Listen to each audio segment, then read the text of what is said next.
In 1894, our first branch opened in Lagos, Nigeria. And we took our place in this new land brimming with possibilities and surprises. Take Kano, for instance, where the city's wealthiest trader made his first deposit. 20 bags of silver arriving on camelback.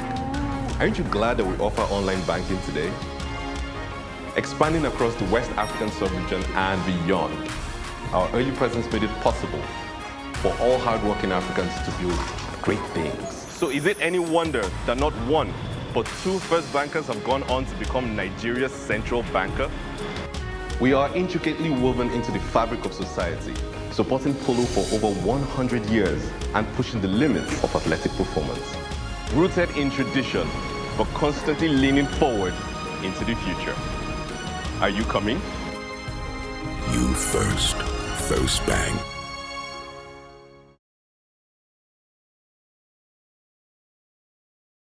In 1894, our first branch opened in Lagos, Nigeria. And we took our place in this new land brimming with possibilities and surprises. Take Kano, for instance, where the city's wealthiest trader made his first deposit. 20 bags of silver arriving on camelback. Aren't you glad that we offer online banking today? Expanding across the West African sub-region and beyond, our early presence made it possible for all hard-working Africans to build great things. So is it any wonder that not one, but two first bankers have gone on to become Nigeria's central banker? We are intricately woven into the fabric of society, supporting polo for over 100 years and pushing the limits of athletic performance. Rooted in tradition, but constantly leaning forward into the future. Are you coming? You first. First Bank. In 1894, our first branch opened in Lagos, Nigeria. And we took our place in this new land brimming with possibilities and surprises. Take Kano, for instance, where the city's wealthiest trader made his first deposit. 20 bags of silver arriving on camelback. Aren't you glad that we offer online banking today? Expanding across the West African sub-region and beyond, our early presence made it possible for all hard-working Africans to build great things. So is it any wonder that not one, but two first bankers have gone on to become Nigeria's central banker? We are intricately woven into the fabric of society, supporting polo for over 100 years and pushing the limits of athletic performance. Rooted in tradition, but constantly leaning forward into the future. Are you coming? You first. First Bank. Are you a business owner? Been in business for a minimum of 12 months? Would you like to earn extra cash by offering financial services to people in your community? Then, join one of the fastest growing business communities in Nigeria. Become a First Money Agent. As a First Money Agent, you get to enjoy so much that the brand has to offer. Grow your social relevance as First Bank Financial Agent in your community, with business expansion possibilities due to increased awareness for your existing business and increased patronage too. Also, you get to earn extra income via commissions from transactions processed from being a First Money Agent. To enroll as an agent, visit www.firstbanknigeria.com/personalbanking/ways-to-bank/firstmoney or visit any First Bank branch to get started. A First Money Agent can serve every Nigerian. Service offerings include cash deposits, cash withdrawals, funds transfer, airtime top-up and bill payments, account opening, BVN enrollment, and so much more. What are you waiting for? Partner with us. Become a First Money Agent today. You first. First Bank. Are you a business owner? Been in business for a minimum of 12 months? Would you like to earn extra cash by offering financial services to people in your community? Then, join one of the fastest growing business communities in Nigeria. Become a First Money Agent. As a First Money Agent, you get to enjoy so much that the brand has to offer. Grow your social relevance as First Bank Financial Agent in your community, with business expansion possibilities due to increased awareness for your existing business and increased patronage too. Also, you get to earn extra income via commissions from transactions processed from being a First Money agent. To enroll as an agent, visit www.firstbanknigeria.com/personalbanking/ways-to-bank/first-money or visit any First Bank branch to get started. A First Money agent can serve every Nigerian. Service offerings include cash deposits, cash withdrawals, funds transfer, airtime top-up and bill payments, account opening, BVN enrollment, and so much more. What are you waiting for? Partner with us. Become a First Money agent today. You first. First Bank.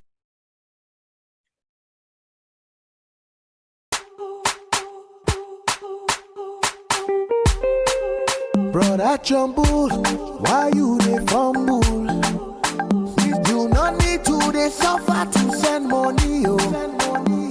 Carry phone, make you dial the number 8948. Make you know they wait. 8948. No need to dey stand for line. 8944. It is safe and secure. 894 for me.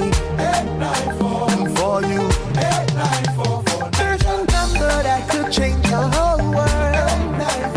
It no matter if you don't get data. Just pick your phone and dial the number 894 for me, 894 for you, 894 for Niger. Dial *894# to get started. You First Bank. Come in.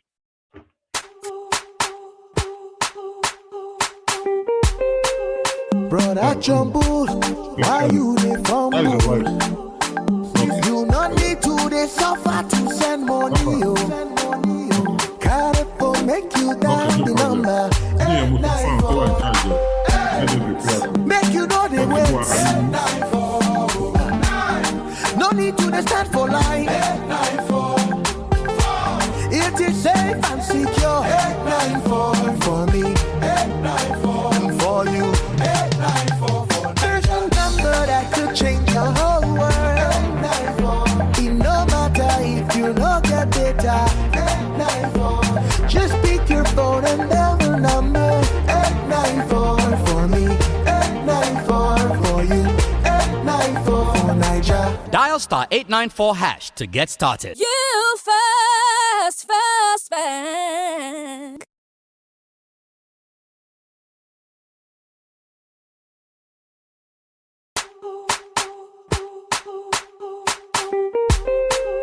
Brother Jumble, why you dey fumble? You do not need to dey suffer to send money, oh. Carry phone, make you dial the number 894. Make you know they wait. 894. No need to dey stand for line. 894. It is safe and secure. 894 for me. 894 for you. Change your whole world. It no matter if you don't get data. Just pick your phone and dial the number 894 for me, 894 for you, 894 for Niger. Dial *894# to get started. You First Bank. Are you a business owner? Been in business for a minimum of 12 months? Would you like to earn extra cash by offering financial services to people in your community? Then join one of the fastest growing business communities in Nigeria. Become a First Money agent. As a First Money agent, you get to enjoy so much that the brand has to offer. Grow your social relevance as First Bank financial agent in your community, with business expansion possibilities due to increased awareness for your existing business and increased patronage too. Also, you get to earn extra income via commissions from transactions processed from being a First Money agent. To enroll as an agent, Visit www.firstbanknigeria.com/personalbanking/ways-to-bank/first money or visit any First Bank branch to get started. A First Money agent can serve every Nigerian. Service offerings include cash deposits, cash withdrawals, funds transfer, airtime top-up and bill payments, account opening, BVN enrollment, and so much more. What are you waiting for? Partner with us. Become a First Money agent today. You first. First Bank. Are you a business owner? Been in business for a minimum of 12 months? Would you like to earn extra cash by offering financial services to people in your community? Then join one of the fastest growing business communities in Nigeria. Become a First Money agent. As a First Money agent, you get to enjoy so much that the brand has to offer. Grow your social relevance as First Bank financial agent in your community with business expansion possibilities due to increased awareness for your existing business and increased patronage too. Also, you get to earn extra income via commissions from transactions processed from being a First Money agent. To enroll as an agent, visit www.firstbanknigeria.com/personalbanking/ways-to-bank/first money or visit any First Bank branch to get started. A First Money agent can serve every Nigerian. Service offerings include cash deposits, cash withdrawals, funds transfer, airtime top-up and bill payments, account opening, BVN enrollment, and so much more. What are you waiting for? Partner with us. Become a First Money agent today. You first. First Bank.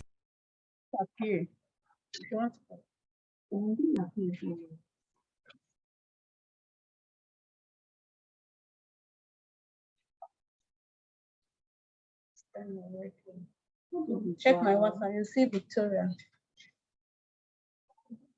Victoria.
Hello, everyone. Good morning, our esteemed customers, invited guests, colleagues, and panelists. We are honored to have you here for an all-inclusive discussions that borders on growing our collective wealth as a nation. The theme for today's discussion is building sustainable non-oil exports in Nigeria, harnessing opportunities within the AFTA Treaty and agro-commodities. Thankfully, today is the last day of November, ushering us into the last month of the year 2021. I'm sure we can all attest to the fact that it has been an eventful year, having navigated through the pandemic and economic downturn and survived. We thank God for his mercies and protection and trust you are all keeping safe. Let me be the first to wish you a happy new year in advance. Thank you for joining us today. It's indeed a great pleasure, and we look forward to an informative and impactful discussion during this webinar. We have with us today industry experts with great knowledge to educate, discuss, and enlighten us about the great opportunities that exports portends for our great nation and the benefit that could accrue to the country if all relevant stakeholders deliberately collaborate with a view to unlocking the gold mine behind export. My name is Omolara Akibogun, the head of Trade, Transaction Banking and First Bank. I'll be the anchor of this webinar session. It's a great pleasure to have you join us on this very important webinar. I trust we are excited today, as I am. This export webinar series is one of the strategies of the bank to promote initiatives around exports, discuss the critical factors, and create a convergence platform for exporters, intending exporters, regulators, and critical stakeholders to exchange ideas and sustain conversations on how to leverage the opportunity that AFTA offers. According to available data, intra-Europe trade is estimated at 70%. Intra-Asian trade is estimated at 50%. It is also a popular fact that as of 2018, EU contributed 30% of total global trade of $30 trillion. China was 12.4%, US at 11.5%, Germany at 7.7%. While according to Africa Report Journal, Africa with the 1.4 billion population, huge arable land, and diverse natural resources contributed just below 3%. This is indeed a far cry for a great continent like Africa. Taking the data to our beloved country, Nigeria, the volume of our exports in 2019, it was $69 billion, a 0.3% of the global export trade. This is indeed a far cry for a great country, Nigeria, a country that is blessed with so much abundant resources. The mind-boggling part is the fact that about 90% of such exports are unprocessed raw materials with little or no value addition. This shows that there is indeed a lot to be done, both in Africa and Nigeria specifically. Our esteemed speakers and panelists are prepared to educate us and deliberate on the way forward. But before we delve into the respective presentations, our Managing Director, Dr. Adeshola Adeduto, is also here with us to give the opening remarks. Good morning, MD. Good morning, Omolara. Good morning, our distinguished panelists, customers, and other invited guests. Let me, on behalf of the Board of Directors of our iconic institution, welcome you all to this webinar here. For us at First Bank, we've always prided ourselves with the fact that we are not just a bank. We are a key component of the economic infrastructure of the country. And what that means is that in running our businesses, which is quite expansive, we also focus on how we can use our reach to assist the government to achieve its economic and growth objectives. And for us, the bigger the cake, which is the size of the GDP, the bigger the opportunity that we see for ourselves as an institution that is involved in nation building. And that basically defines why we've decided to hold a series of webinars, starting with this particular one that is essentially focused on driving export trade. We also believe that this is very important given the focus of this current administration to diversify the earnings base of the economy away from oil. By doing that, if we are successful as a nation in diversifying the economic base of the country away from oil, a couple of benefits that will come to us as a nation. Employment, incremental or additional sources of hard currency into the economy by way of whether you call it foreign direct investment, proceed from sale of all these export proceed. But more importantly, when you look at the challenges that we are contending with today, which is the scarcity of FX, we think And we believe sincerely that pushing export trade is the major way by which the country can work better by basically diversifying the sources of foreign currency inflow into the country. The issue of unemployment of youth, it's also something that could potentially this can address. Coincidentally, I had a meeting with a very important client of ours yesterday in London, and he said to me the kind of investment they are making in adding value to cashew nut, not just exporting raw cashew nut, processing cashew nut, and how the value that comes to them as an exporter from Nigeria is almost 3 to 4 times of what it ought to be. So if there's a sector that holds significant benefits to us as businessmen, and I use the word businessmen broadly, whether it's the direct exporter or all the people involved in that export value chain, or as a country, Nigeria, it is non-oil export, employment, FX inflow, elevating all manners of stuff. So this is a very, very important topic. We as First Bank, like I said, we are always in the forefront of nation building. We've decided to use our reach and our platform to deliberately orchestrate a national discourse around this topic that we believe can materially change the course of the economic well-being of our country. And I'm very happy to see our distinguished panelists. Let me again say a very big thank you for accepting to join us today. This is a very, very important topic for the country, and one that potentially, like I said, could materially impact the well-being of our nation. So thank you for joining us.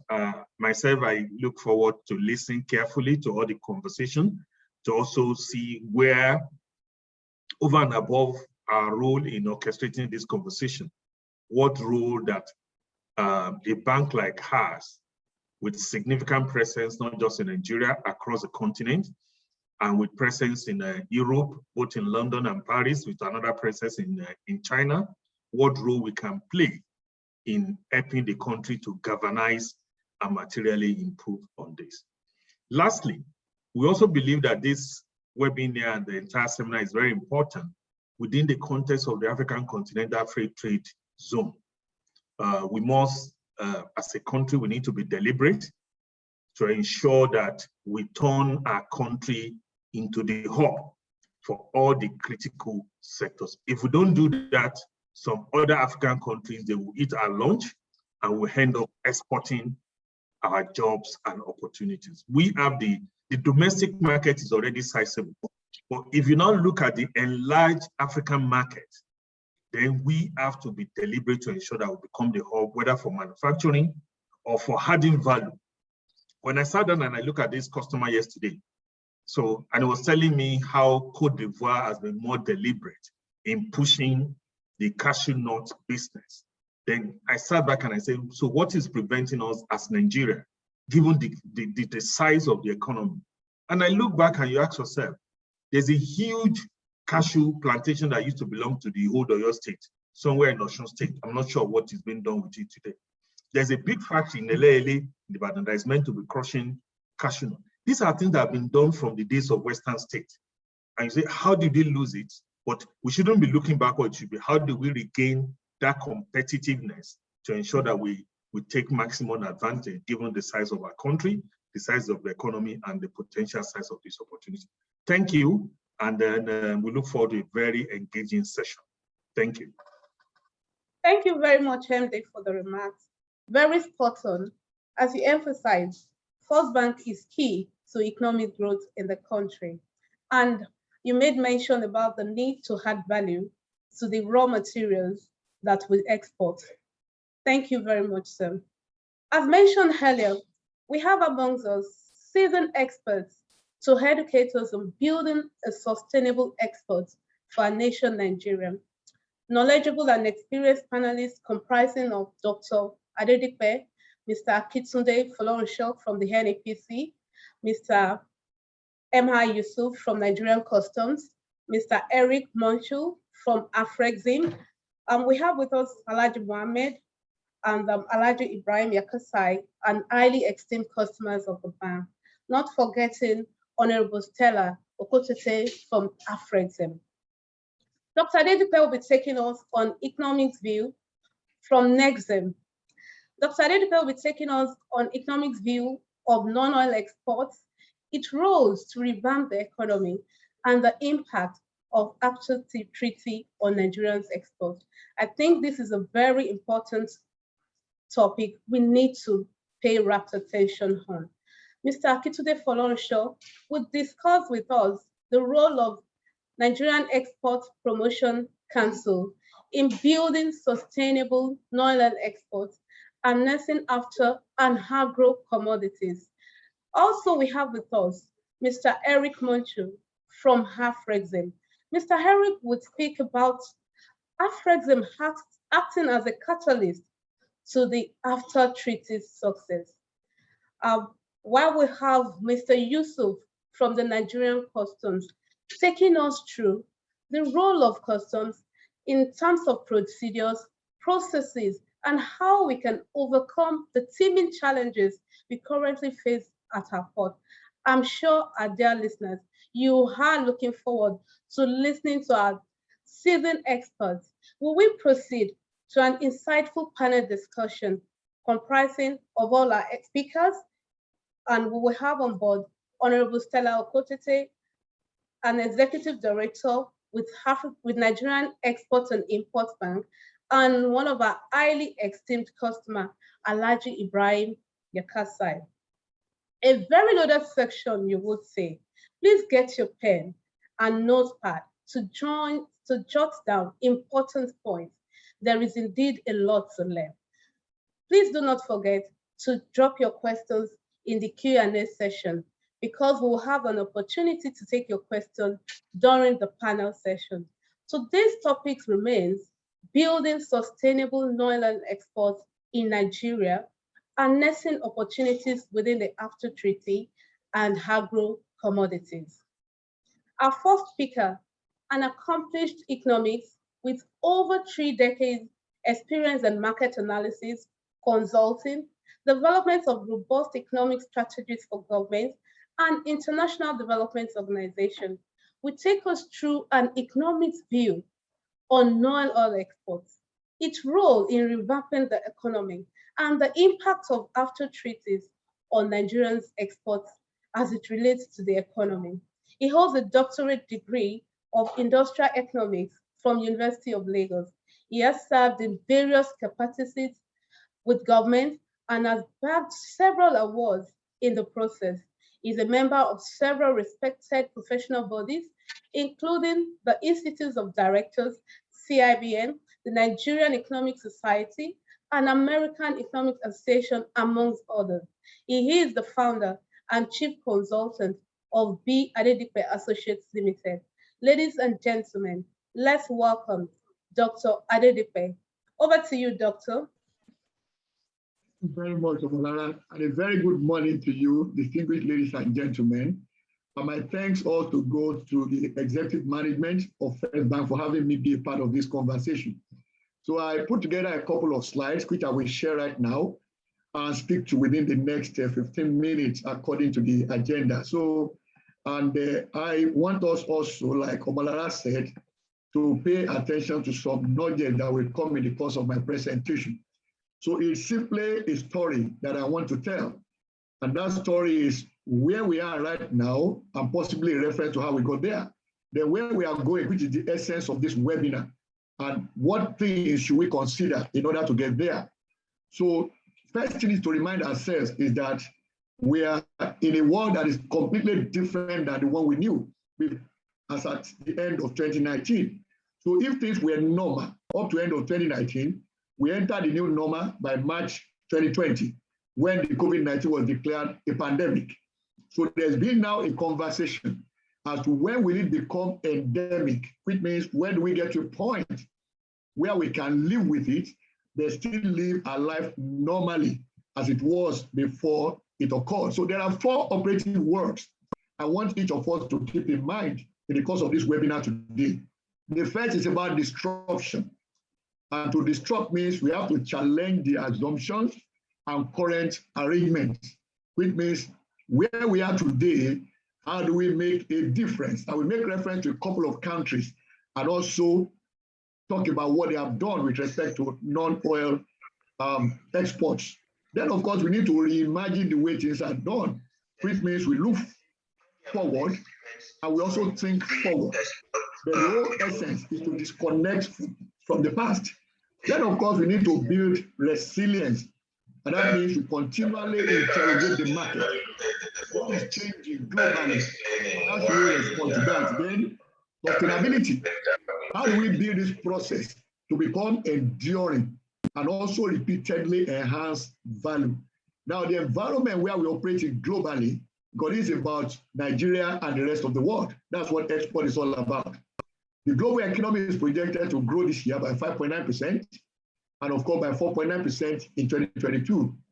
That came from the October 2021 outlook by the IMF. But generally, for every significant economic voice, there's an expectation that the global economy will grow this year and also grow next year. What does that mean in terms of international trade? Naturally, anytime output is growing, international trade also follows. That's why we saw in 2020 that when supply chains tanked and were strongly challenged, that international trade also more or less collapsed, so to say. So, but the key thing for us in Nigeria is our economy growing? Yes, we have the evidence that it is growing, just like every other economy around the world. And of course, what does that mean in terms of our external reserves? Dr. Adeduton, the MD, mentioned that in his remark earlier on. One of the outcomes of a deliberate policy and action on non-oil exports is the fact that we can grow our reserves. We talks about how deep our pocket is and how many months of our import bill that can pay. The larger that volume is, the more comfortable we are and the more stable the exchange value of our currency. Now, in general, and this is from my own research over the years, having interrogated this space for close to 40 years, more or less. Now, export-led economies generally enjoy relative stability, and of course, they enjoy sustainable growth. I will give a few examples later. So which means to be export-led goes beyond natural endowment. Otherwise, Japan wouldn't have that as a policy, for example. It is more about clarity of what to produce for the rest of the world. And I'll give pointers to that. But before I go into that, let's quickly do a short tour of the Nigerian economy. What does it look like? So if we look at our economy today, based on the latest available GDP data from the National Bureau of Statistics, we can see there that if we base it on the contribution to GDP, our economy is diversified. But like the MD said earlier on, where the challenge is in our foreign earnings, which is largely monoproduct. That is, we depend largely on hydrocarbons. And that's the major problem of our economy, a disconnect between the value of economic activities as demonstrated in this chart and what we generate in relating with the rest of the world, which is the focus of this conversation. You will see here agriculture, 29.9% of our GDP for the third quarter of this year. But the question is, the volume we produce, how much of that did we export? And like Omanara also remarked earlier, what portion of this can we actually say went for export? And the nature of the export, is it in the natural form or it is processed? And I'll give a quick illustration of that just to buttress what the MD said earlier on. Now, a few years back, I was in an interaction and of course conversation with a licensed exporter of solid minerals. Now, the area of approval for this company is lead and zinc in one of the states in the southeast. And what I discovered was that the export target is to East Asia. And the company that wanted to sign an agreement with them said, if we buy a ton of lead and zinc from you, we pay $300 because there is no beneficiation. So I went on and researched, if there is beneficiation, that means we add value here locally in Nigeria. What will that fetch in the international market? Then the figure I got was $1,500, which means what the MD said earlier on, when he was saying it, it made a lot of sense to me. And so if we sell it as it were, natural raw form of processed, $300 per ton, but if it is processed, we can get as close as $1,500 per ton. That is 5 times, okay? So for us then, we want to also reassure ourselves, the economy is growing, no doubt, and every expectation from different, economic analysts and watchers is that the economy will grow at least, if not a little bit more than the growth rate of our population this year. It will be about that. So that is good news. The economy is growing. But growing alone is not enough. We then ask ourselves, what is the interrelationship, we call it the nexus, between our imports and exports? Exports in red on this chart shows you the pattern from 2013 up until date, the latest available data. Exports, yes, greater than import, but each time the economy went into recession, and that's what this chart shows clearly with the data. The imports become, greater than our exports. But unfortunately, exports largely, again, was of hydrocarbons. And so we can see here, when you play that against our imports, you find that imports have been growing steadily since 2013, as demonstrated in this table, actual real-life data of our external trade. But the question is this: if we are importing this much, what is happening on the other side? That is our exports. And then the composition of the export, which is the real challenge that we face today. So looking at the world, going from 2022 into the next few years, what are the trends to watch? The interplay between democracy and autocracy, moving from pandemic to endemic. As I said earlier on, inflation war is a global issue. We got data on inflation for the EU out yesterday, and what it shows is anything above 4% for every country majorly in the Eurozone. Of course, what will be the future of work? Jeremy said earlier on. Now, I want to make this point and make it in a very subtle manner. Anytime you import from any country, what you are doing is you are creating jobs in that country. So if we also begin to strengthen our non-oil exports, that means we'll be creating jobs locally in Nigeria out of what people will consume abroad. And that becomes very, very significant. Now, this gives us a picture of the risk Nigeria is exposed to by depending on hydrocarbons. Because everywhere around the world, people are talking about moving from fossil fuel to clean energy. So I gave examples here, especially of automobile manufacturers. What is Nissan doing? Mercedes-Benz, Kia, BMW, Toyota, which is the largest car manufacturer. Every one of them has a very clear plan and strategy for moving the production they do today to what we might call electric vehicles. So what will that do to Nigeria when the demand for fossil fuel collapses? And that is why it's important to have this conversation today and then talk about what we should do. Now, the world that Nigeria operated in before COVID-19 pandemic is fast disappearing, as we see in what I've said so far, and what, of course, was remarked earlier by the MD. Now, the same applies to all the constituents of Nigeria. Question then is, what needs to change now as Nigeria readies for the next normal? The next normal is what happens by the time COVID-19 turns from being a pandemic to an endemic disease. The first thing is this: if we want to grow non-oil exports, our focus and orientation is to change. And that is, we want to look at ourselves as growing our economy based on exports. And I gave examples of 3 countries here that have been known and also successfully grown the economy, created jobs, kept people below poverty line very, very low and insignificant. Germany, Japan, and China. They have what you call export-led growth economies. Then, of course, we can look at services, especially tourism, for example. France, Spain, United States are top 3 in the world, while Dubai has been advancing strongly in the last 32 years. I have a reason for mentioning those countries. So the question is this: what are the dominant imports by African countries that is bringing it home to the African Continental Free Trade Agreement? So which countries are of interest to Nigeria? Should it be the size of those economies, or the income levels there, or is it about the population distribution? In which case, we want to connect what we want to export to them to the structure or distribution of their population. Also, secondly, where do they import from at the moment?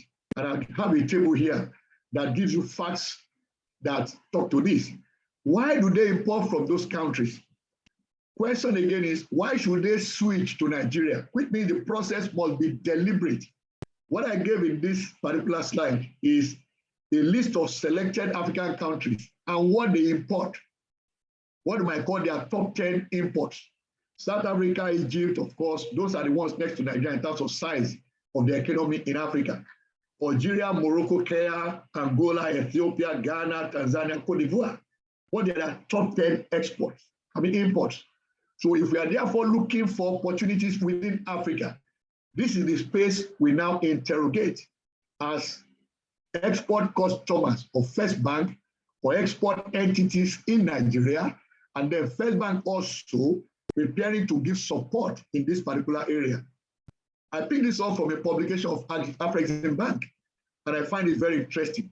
It says Ghana, Benin, Togo, and Senegal export more manufactured goods and machinery within West Africa than they do in their trading relations outside the region. In which case, these countries have identified manufactured goods and machinery as an area they should concentrate on and then focus on exporting to the West African sub-region. So now they have a pedestal which is bigger. If you look at Nigeria as a portion of African population that Omolara made reference to earlier on, we are just about 15% of African population. In fact, we must be 14.88% of the 1.4 billion Africans, which means, yes, we are many in Nigeria, largest population in Africa, but there is also a wider market, broader one, to anyone that decides to export from Nigeria to the rest of Africa. How about non-African countries? Which countries are of interest? Should we focus on our own immediate major trading partners? And easily you can get that also. You look at our imports, which countries are the top 10? Look at our exports, which countries are the top 10? Or are there existing relationships that want to explore and then expropriate the opportunities there? What is the nature of changing consumer behavior and lifestyle in those countries we are targeting? So if we know where those non-African countries import from right now, is there a reason why they choose those countries? If we know the reasons, then we can also begin to work in that direction, which will tell us why they should switch to Nigeria. Now, let me just drop this before I conclude. Number one, Indonesia was very clear almost 30, 35 years ago that their focus is going to be on the export of palm oil. And they drove that so tenaciously that it got to a point that global body, I think it was under United Nations and of course the World Trade Organization, they had to make a promise to Indonesia of $1 billion if Indonesia will stop cutting forests to now plant palm trees in place of natural forest. So they made that offer, which means Indonesia has been so tightly focused on producing palm oil for the rest of the world. Of course, they were succeeding. In 1 year, I think that was in 2017, thereabout, their projection was $26 billion for the export of only palm oil. Okay? So in which case, the question for us is, what are we going to focus on? Now, the MD of First Bank also mentioned earlier on the fact of infrastructure for export. Now, and I picked that out and wrote down quickly when he was speaking, Dubai. Everything Dubai does with respect to infrastructure is to support tourism as their focus. And that is where they also derive a lot of revenue, okay? I know, of course, other countries that have been exploring opportunities in Nigeria. Turkey does that very vehemently. Vietnam joined them a few years back. Of course, we have also South Korea, where in fact I was a staff of the trade office of their embassy in Nigeria way back in 1988. I worked there for 2 weeks. Our mandate simply, 3 of us there, the head of the mission and 2 senior Nigerian staff of the trade mission, was simply to connect Nigerian importers to them. So now looking at what all these countries have been doing, the question to us is, do we need to change our orientation to export-led growth, or do we want to continue in the way of import substitution? Like I said, building supporting infrastructure. China did that deliberately and began that in 2004. And they set targets, what they will do about roads, what they will do about railway, what they will do about power, water, and the rest of it, dry ports, okay, which had the essence of supporting manufacturing for the rest of the world. And of course, as of today, we all know the position of China in terms of the significant growth and sustainable growth it is enjoying. So two things we must also do: set aggressive targets and then implement and rigorously measure. And like the MD said earlier, that's my final note. If Nigeria doesn't act, all the African countries will act on us.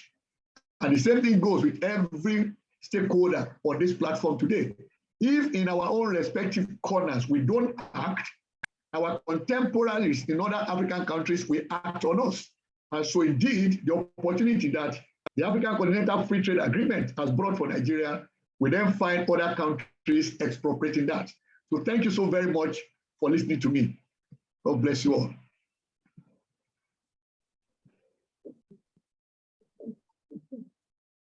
Wow, wow, wow.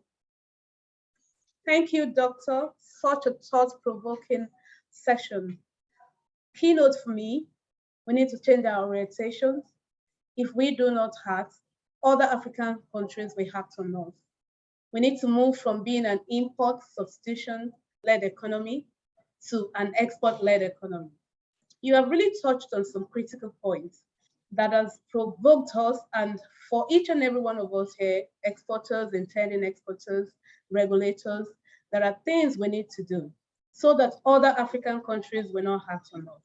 Please don't forget to drop your questions on the Q&A sessions, as we will soon go into the panel sessions to take those questions. Our next presentation is for 15 minutes. You will agree with me that Nigeria Export Promotion Council remains an indispensable organization to building sustainable non-oil exports, annexing expected benefits from AFTA treaty, and development of agro-commodities in Nigeria. Our speaker is a developmental administrator with diverse experience. He is the Deputy Director, Policy and Strategy Department for the Nigerian Export Promotion Council. He is also the Secretary of NEPC's National Committee on Export Promotion. With all love and joy in our hearts, join me to welcome Mr. Folorunsho as he takes us through an interesting session. Mr. Folorunsho, over to you. Yeah, thank you and good morning, Omolola. I would like to stand on the existing protocol. My job here this morning is a very simple one. I'm to talk on the role of NEPC in building sustainable non-oil exports and annexing AfCFTA and agro-commodities. If you permit me, please, I would like to share my screen so that what I'm going to present this morning is purely practical of what we've been doing, what we need to do more, and what we need support to deliver. So can I share my screen? Hello? Yes, please. Okay.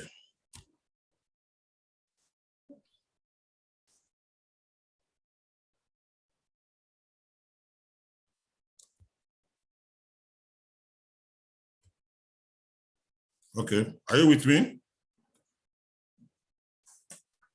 Yes, we can see your screen. Okay, okay. Now, before I start, I just want to extend the compliments of Dr. Estra Yakusak, the newly appointed Chief Executive Officer of Nigeria Export Promotion. He assumed office yesterday, and I am here representing him. Now, briefly, NEPC, our vision is to make the world a marketplace for Nigerian non-oil goods and services. Our mission is to spearhead the diversification. Apologies, Mr. Folorunsho. Can we have this on a slideshow? Yeah, I thought I've shared my screen. Are you not seeing it? Yes, but it's not on reading mode. Okay, okay. Thank you, sir. Okay. Is it okay? Yes, this is perfect. Thank you. Okay, okay, okay. And our vision is to spur the diversification of the Nigerian economy by expanding and increasing non exports. Now, our job is just, we have 4 cardinal responsibility. And the first one is to promote the development and diversification of Nigerian export trade. Second is to assist in promoting the development of export-oriented industries in Nigeria. The third one is to actively articulate and promote the implementation of export policies and programs of the Nigerian government. And the third one is to articulate and promote to spread the creation of appropriate export incentives. Now, this is AFCF. I will not go into, we are familiar with the opportunities we have in the AFCFTA. Like we have opportunities in the areas of the manufactured goods, we have in food and beverages, and there's a population of 4.2 million people with 54 countries. And the market value is about 3.4 US trillion. So we are all familiar with that. And like I said, these are the potential of Nigeria, the goods that we have potential to export within the AFCFTA continental area. Now, the Nigeria Export Promotion over the last year developed what we call the Zero Air Plan. And the Zero Air Plan is a strategy that we believe can take us to a situation where we not depend on oil at all, the Zero Air Plan. And the first objective is to roll out policies for 22 major products that could generate up to 30 billion naira in foreign exchange yearly. This looks so ambitious, it looks so daunting. But when we look at not export apart from agro commodities, manufactured products, we look at petrochemicals too, we see it's possible for us to generate up to 30 billion. From this, we were able to develop 22 major products. The first 11 as category A, and the other 11 as a category B products. Those products are listed there. And to achieve this, we also rely on what we call the one state, one product. That if states in Nigeria can rely on products in which they have competitive and cooperative advantage and develop those products for export, the issue of coming to the federal government for monthly allocation will be 18 of the past. So that is the message of the Zero Air Plan as designed and by the Nigeria Export Promotion Council. Now, for AFCFTA, what have we been doing as an organization to ensure that SMEs were able to cooperate competitively in that market? The first we'll be doing is that we'll be preparing a position our SMEs to take advantage of these 2 technical sections. And these technical sections is for them to know the possible market entry criteria, not even for AFCFTA alone, even for the global markets. Also, we'll be taking them through what we call the export competency development programs. And this entails how they can design their export marketing plan, the markets they need to penetrate, and the goods for each of the identified markets they need to go through. Another one of the activities for the AFCFTA is our partnership with the Nigerian Competitiveness Project with GIZ. Under this particular project, we'll be able to identify some scores of SMEs, and we put through them what we call the ASIP certification. Our ASIP certification is called the Asset Analysis and Critical Control Points. These are niche certification programs to ensure that our SMEs can assess markets, premium markets, and get premium from their products. Others that we'll be doing is also the value chain export development of non-exportable products. And what we'll be doing further here is to build the capacity of our SMEs in the agricultural value chain through the provision of equipment and giving them technical support. Also, as a council too, we are also involved in market access and linkages program. Nigeria Export Promotion Council has been a government agency that spearheads the participation of Nigeria SMEs in trade shows, in trade fairs, in market B2B meetings and others. And the essence of this is for them to be able to showcase their products and compare with that of their counterparts across the globe. And one particular good program of the council is also the Zero to Export Capacity Building program. And this is designed for newly registered exporters. We take them through the practices and requirements for a successful export business in Nigeria. And it has been, this particular program won us the 2018 Best Initiative for to be that trade is inclusive and sustainable in Nigeria under the WTPO award in 2018. Another role of NEPC in supporting SMEs in Nigeria is the provision of the Export Expansion Grant. Though the grant was tested for some time, but when it was reactivated, a lot of exporters were able to access the EEG through what we call the Export Credit Certificate, ECC. And the backlog of this has been settled using promissory notes from the federal government. Another of the incentives that NEPC administers is the Export Development Fund. And this fund is to prepare and facilitate exporters to penetrate global markets through the provision of funds for them for export promotion training, exposure to trade fair, gathering of trade information, etc. Under the Export Expansion Facility Program, in the last couple of months, 2 months or 3 months, we'll be for the first time in the history of Nigeria, we'll be discharging grants to SMEs under the Export Development Fund. When you get to the panel section, I'm going to give an accurate figure of how much we'll be able to disburse for SMEs under the Export Development Fund.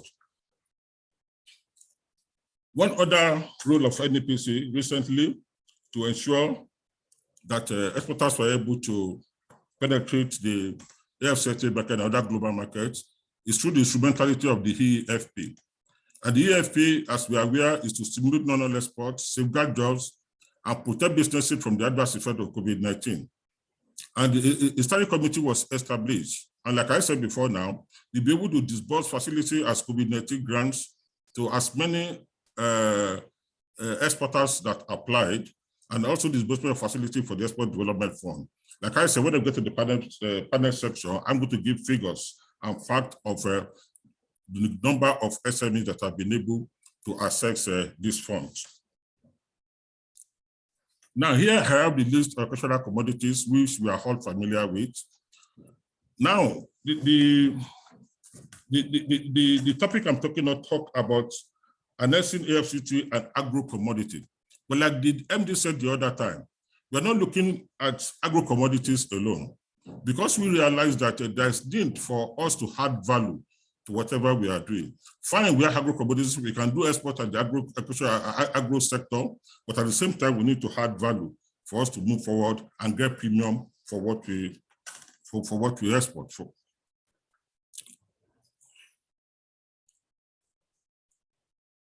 Okay, now for the agro-commodities, because we'll be having cases of rejections of agro-commodities, we'll be having issues of aflatoxin, we'll have issues of mycotoxin, but what we'll be doing as a council is to ensure that we put our SMEs through what we call the good agricultural practices, good warehousing practices, and good storage practices.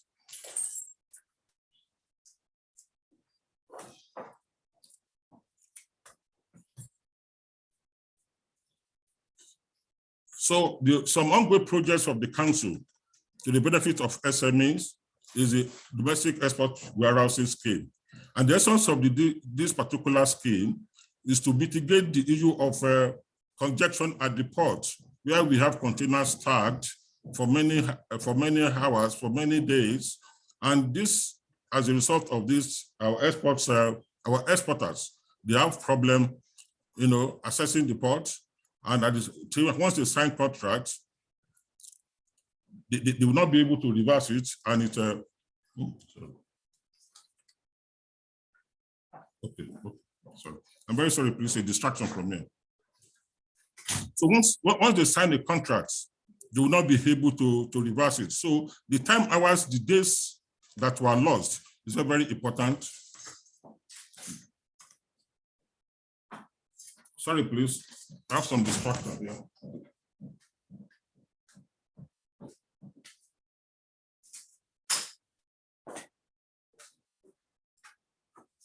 Sorry, please, I have some distraction from the office, please. So we have the domestic export warehouse, which I was saying, is to mitigate the issue of port congestion. And the essence of this is to look for service providers who also serve as aggregators along some export corridor to buy off farmers and prepare for export. We're also working with Afri-Hexin in the establishment of an export trading company. The processes and the legality to establish this is ongoing. Another program that the NDPC is doing in partnership with other stakeholders is the Hanko Bura program for exporters. The essence of this is to identify big-time exporters and give them facilities to be able to buy offtake from SMEs and prepare for export. This is after the CBN Hanko Bura program. Now, value chain development. Like I said before, we've been preaching and advocating that instead of the export of agro-commodities, there's need for us to add value. And this is what is being reflected here. From cassava, we can have, we can have products with value added for export. Also for sesame seed, we can see the pictures or the photographs of such here.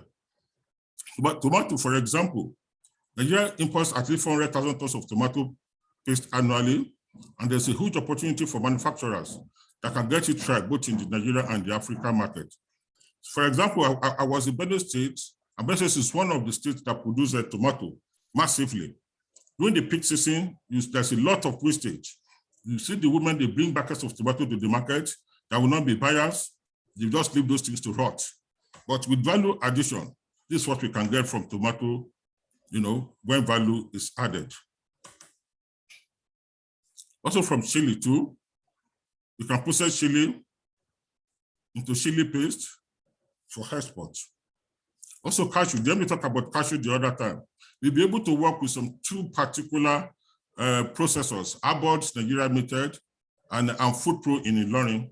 These two SMEs, they are doing wonderfully well in the area of adding value to cashew products.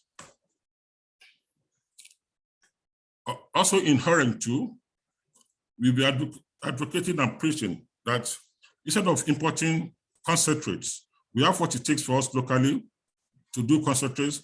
Like when we're in Makurdi, there's a company there that produces concentrates from mango and orange.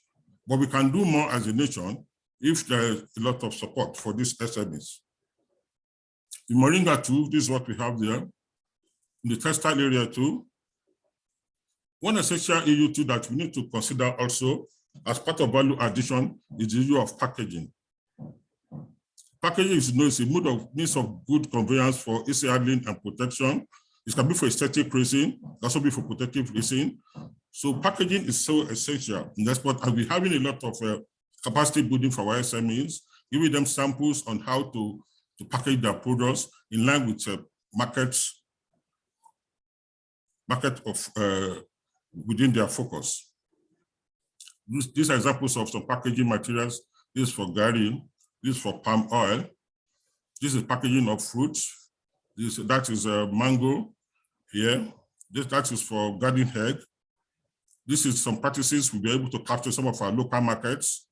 Out banana are being packed.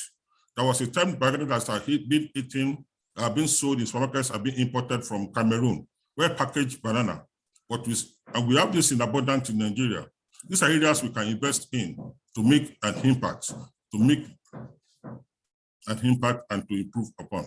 So these are bananas being packaged in Nigeria. This is an example of a packaged banana. This house is arranged in the Philippines and in Cameroon. This is an area of investment that we can make a lot of difference in the export sector. This is packaging of yam. for export. This is in Nasarawa. This packaging of yam in a facility center in Benue State, in Zakibia. So these are the areas we'll be assisting SMEs to ensure that we harness these agro commodities for export purposes, both in AFCTA and the global market. Now, what I need to talk about too is the economy of value addition. Global value addition has become increasingly buyer-driven and coming by value specific. And this has to do with certifications. Like I said the other time, certification has become part of value addition. For certification like ASIP, HACCP, universal trade zones, add premiums to products when they are gotten by respective exporters. These are the ones we are working with some of our exporters, and ASIP upon 19 SMEs under NEPC are able to seek up ASIP certification.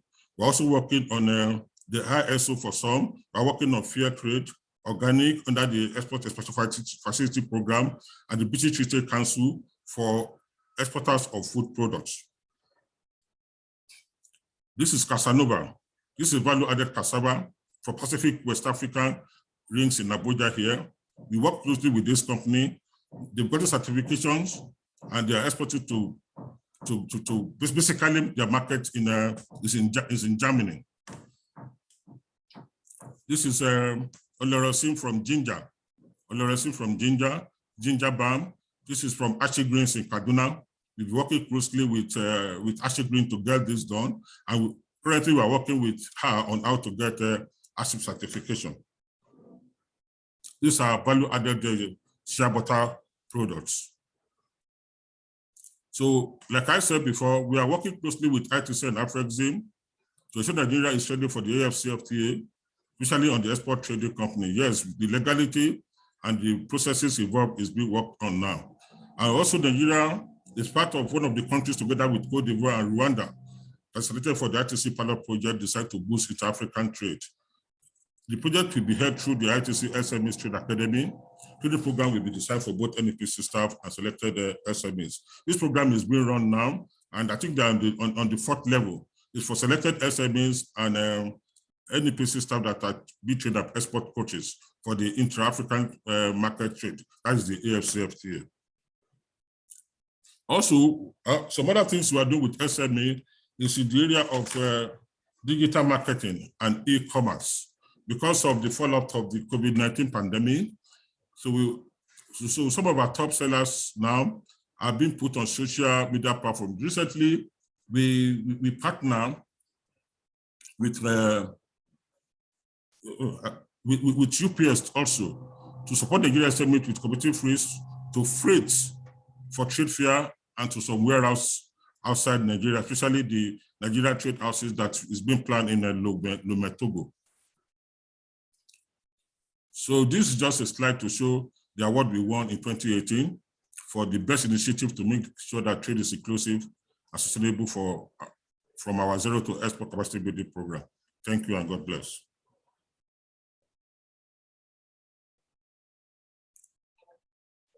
Wow, wow, wow. Just like Dr. Adedipe, this is an explosive section. Thank you, Dr. Adedipe. Thank you, Mr. Folorunsho. In fact, this has been a great session. So many things that NEPC is doing. And I'm sure a lot of our listeners are not even aware of. I think this has been a thought-provoking session for us. So many things we can do as a nation, so many value we can add to our agro commodities.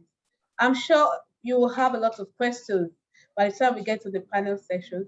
And our participants are looking forward to you sharing with us some of the disbursements that you have been able to do from NEPC in response of the various export grants. Thank you very much, sir. You will agree with me that we will not be able to do adequate justice to the theme of this webinar, building sustainable non-oil exports in Nigeria, harnessing opportunities within after treaty and agro commodities, without listening to Nigerian customs in terms of the procedures, the processes, and the challenges that we're currently facing at the port, especially by the exporters. We have with us a seasoned professional with over 30 years experience in the Nigerian Customs Service. Until his appointment as the Customs Area Controller in charge of Nigeria's Premier Port, he was the controller of Power Ruling Center. He also led various technology and process change projects within Nigerian Customs. You will agree with me that we have a round peg in the round hole to do justice to our theme. Ladies and gentlemen, join me as I welcome Mr. Malanta Yusuf, the Area Controller of Apapa Seaport. Mr. Yusuf. Thank you very much. You have the floor, sir. Thank you.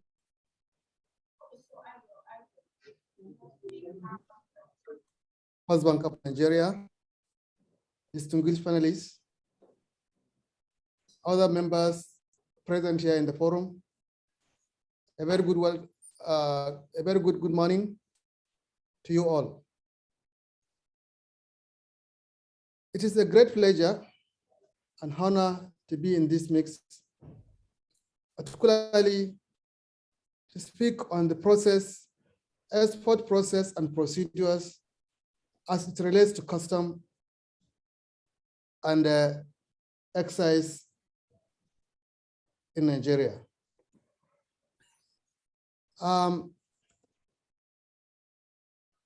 want to create your indulgence to allow me to share my slide. Mr. Kitude, we need you to stop sharing, sir.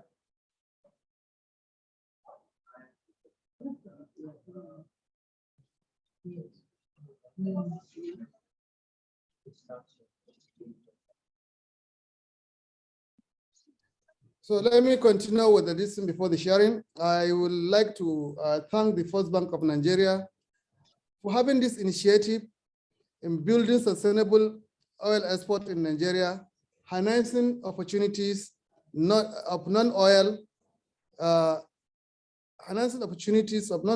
export in Nigeria within the APCA Treaty and agro commodities in Nigeria. I want to tell you here that Nigerian Customs is an implementer of government policy. And therefore, whatever we do as a customs is a policy being deliberated by the government, and we're here to make sure that it is strictly adhered to. Having said that, I'll start my presentation by making sure that I explain the procedures of export in Nigeria, export rules and regulations, as well as the role of stakeholders in the export processing.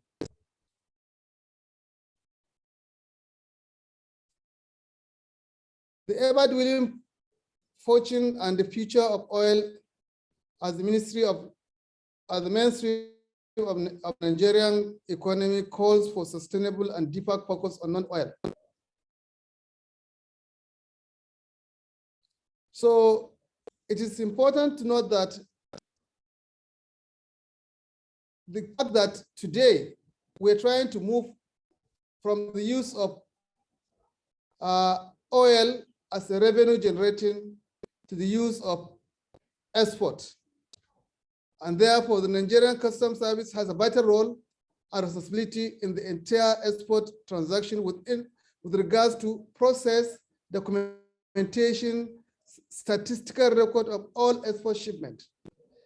Nigerian Customs Service provides the necessary link relating to legal requirement and control of all export transactions, particularly in the area of documentation and processes.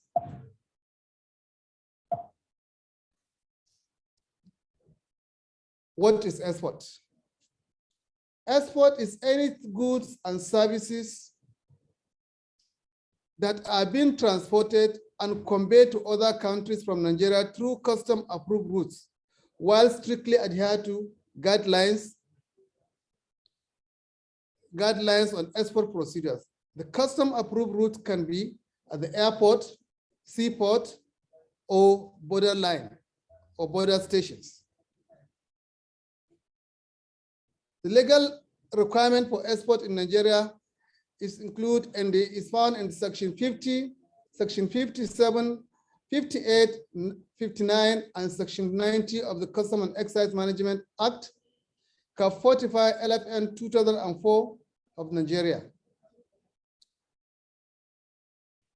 And it stated inter alia, before any goods are loaded into any ship or aircraft for exportation or stores for use on a voyage or flight to an eventual destination outside Nigeria, or are removed from any custom stations for exportation, the exporter shall deliver to the proper officer an entry called the SGD, Single Goods Declaration, with full details of intention of cargo export, stating the destination, country of export, and other regulatory documents. So it is there that export documentation is very, very important. And therefore, we have two types of export under the Federal Ministry of Finance export guidelines for export procedures. And we have the commercial and non-commercial export. And what are the documentation? There are a number of documents that the exporter or his agent must produce as required under the export procedures guidelines.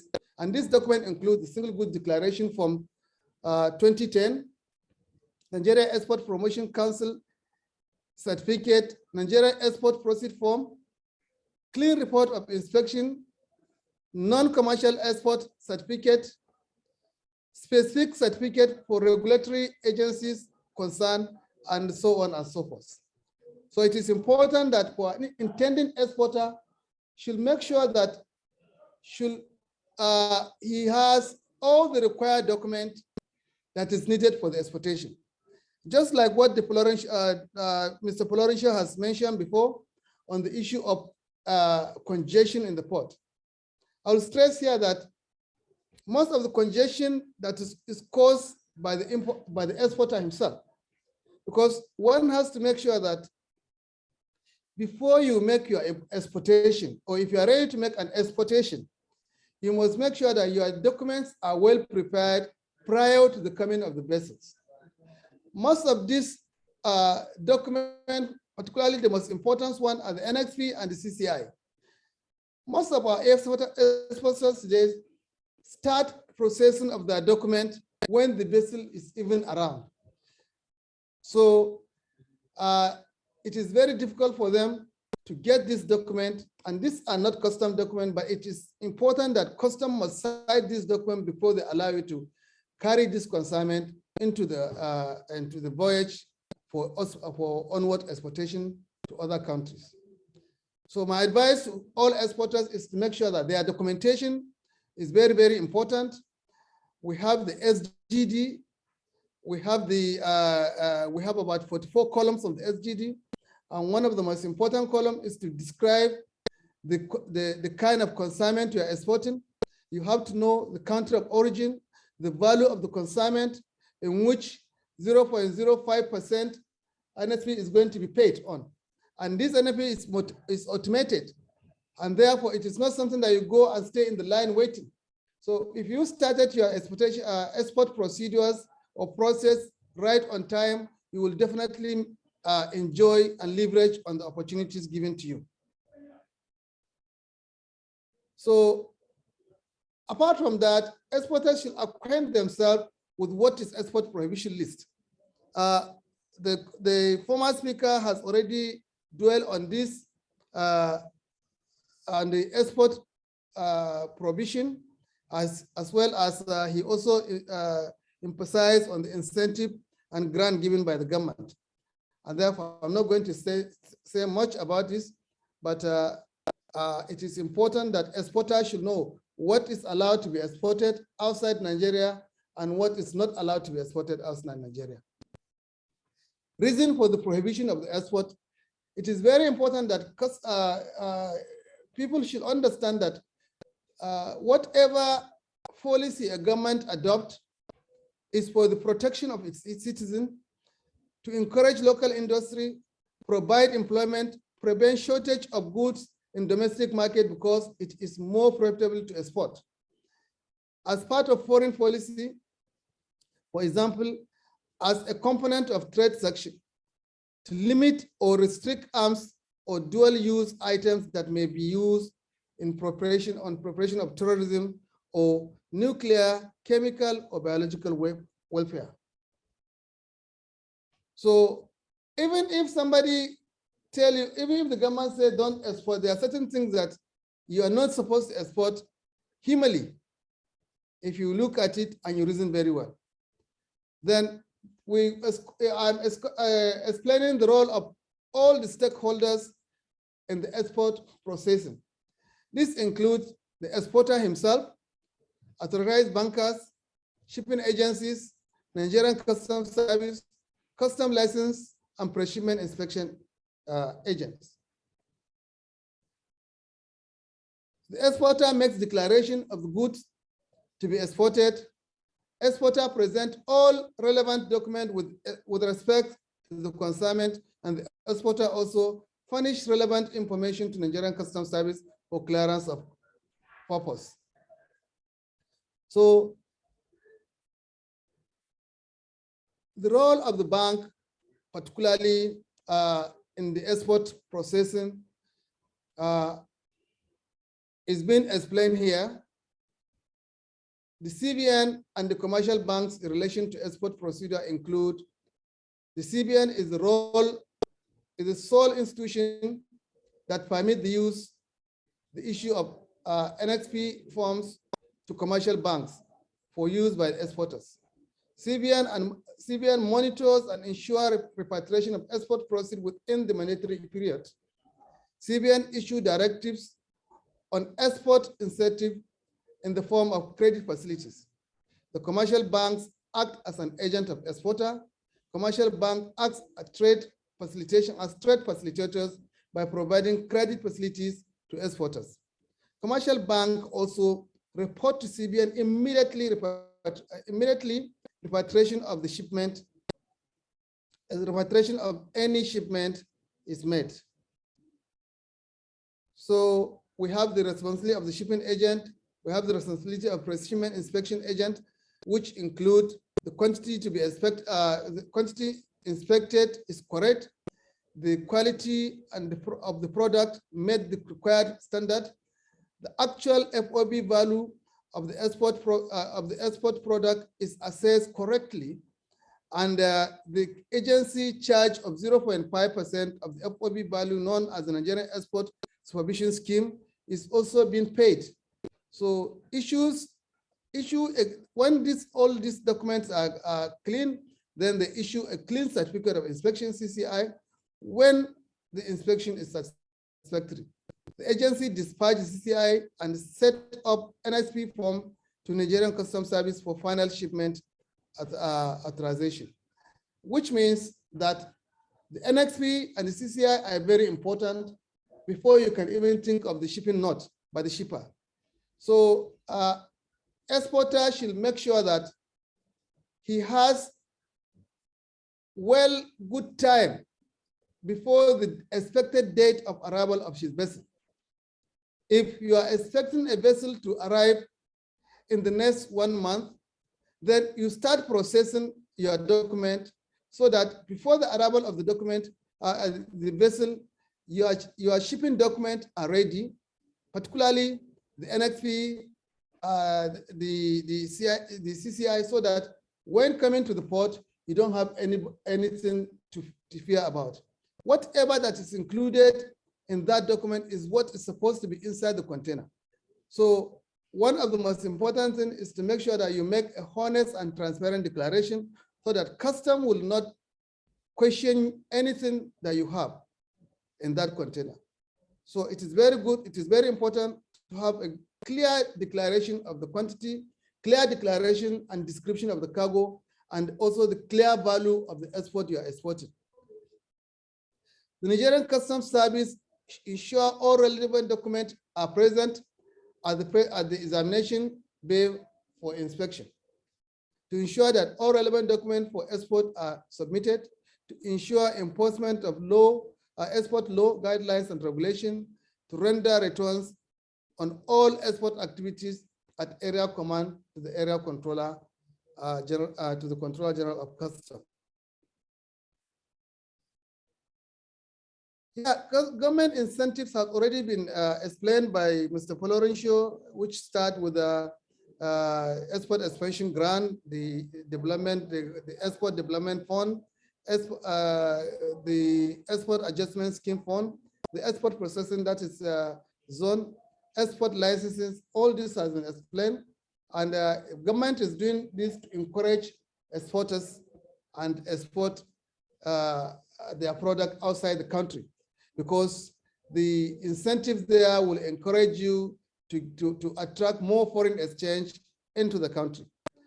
One of the most important things is that our exporters should understand that packaging and repackaging of their product will sell more than just to carry item. A lot of time we have seen a product that are rejected from the exporters back to the port, that they have default and things. And this is due to carelessness of the exporter, who could not provide exactly the standard requirement for that export. So compliance with standard requirement is very, very important. Reason for export exemption scheme in Nigeria is to encourage smuggling, is to discourage smuggling activities, to reduce unemployment rate in Nigeria, to boost and expand the foreign exchange earning for the government, to stimulate an increase in local manufacturing product, to encourage setting of local industries. These are ways in which, if with the way we are blessed in this country, from all parts of the country, we have products that are, each part of the country is blessed with a certain kind of product. If we can engage ourselves in this kind of product, we will make sure that our export will be very, very high. Look at the issue of other African countries, the way they are making their export, the way they are making money out of export. We are not doing that. Thank God, of recent, when we look at the statistic of export in Nigeria, is encouraging.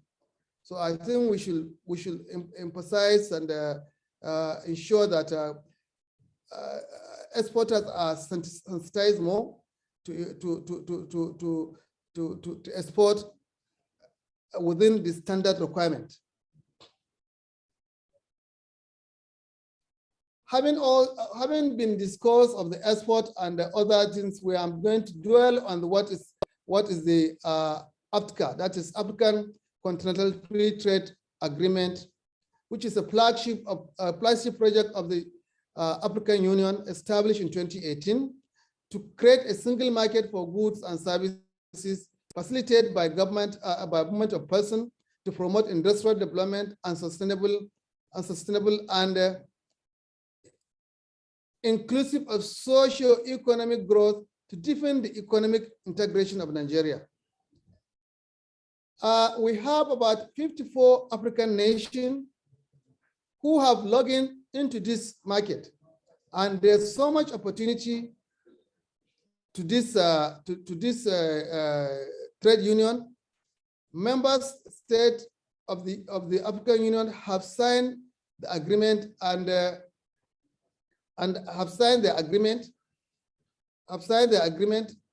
and 36 countries have deposited their instrument of ratification.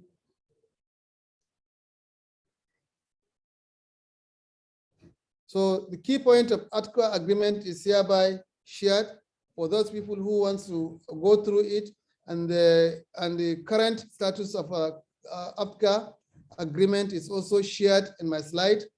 Current status of the guidelines for exporters to other AFCA countries is also stated very, very clear here.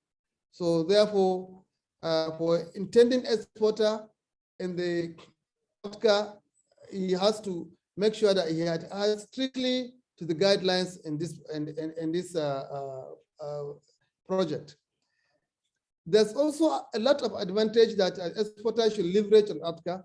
So we are going to look at that, and it's enumerated in our slides here. And economic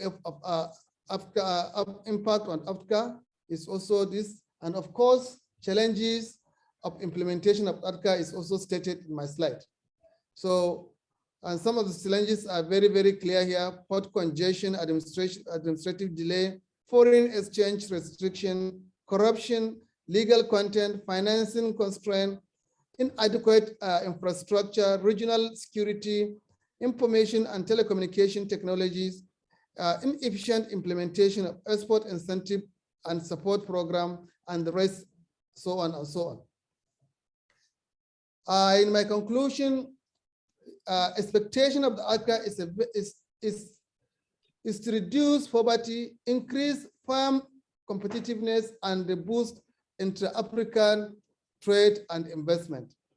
In fact, based on a recent survey of 1,804 Nigerian manufacturing enterprises, 6 out of the 10 businesses expect the AFCA to lead to a reduction of materials and labor costs, increase production capacity, expand market and consumer size, and reduce prices.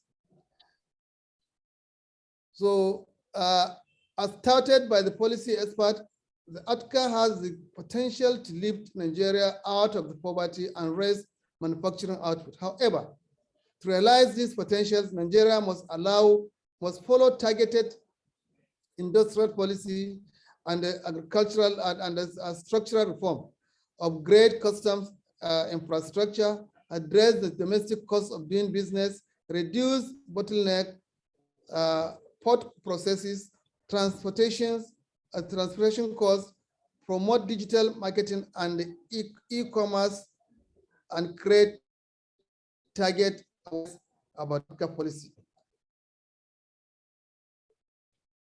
Thank you very much. And I'll stand by for any questions on the what I have presented now. Thank you very much, Mr. Yusuf. Obviously, the great export potential of our country is immense. You have really done justice to this topic by taking us through the processes, the documentation. For an intending exporters, I'm sure we have an idea of what to do. You have told us that documentation is key and efficient to an export, and is key to an efficient export business. You made mention that sometimes exporters are the cause of the delays at the ports. We need to engage with relevant agencies to get our documents out on time. And the need to have proper packaging is quite an important act that our exporters need to master. Thank you very much, sir. It's been indeed an insightful session. Thank you very much. Remember to all our participants, please drop your questions in the Q&A chat as we will soon go to the panel session. Our next presentation is by Mr. Eric Monchu, who will discuss the role of Afrexim as a catalyst to after treaty and how the success can be made of this. We want to thank all our previous speakers for the support you have provided to us. Mr. Eric Moncho is the Regional Chief Operating Officer and Head of Mission for Anglophone West Africa. Prior to joining Afrexim, he was Vice President, Deputy Corporate Banking Head, and Business Credit Officer at Citibank Cameroon, responsible for global and local clients in Central West Africa. Eric holds an MBA in Finance and Accounting, a postgraduate diploma in Risk and Logistics Management, both from Rotterdam Business School, the Netherlands, and a bachelor's degree in Accountancy and Finance from University of Buea, Cameroon. Eric is the chairman of the International Trade and Forfeiting Association African Region Committee. It is a privilege to have you in our midst. Over to you, Mr. Eric. Thank you very much, Laura. You introduced me in a way that I could not even recognize myself. Anyway, I think someone should help me put on my slides so that I can quickly get to business.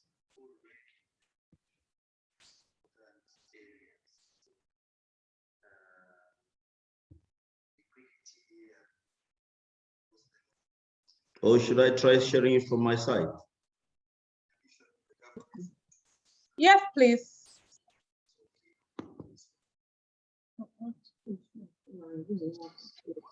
Please share from your side so you can have control.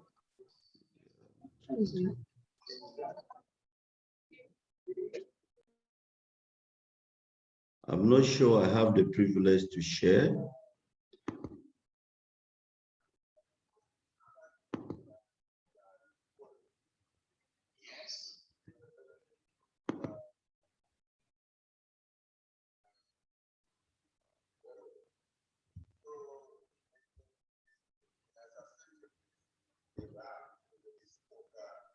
Are you able to share now? No, I'm not able to share.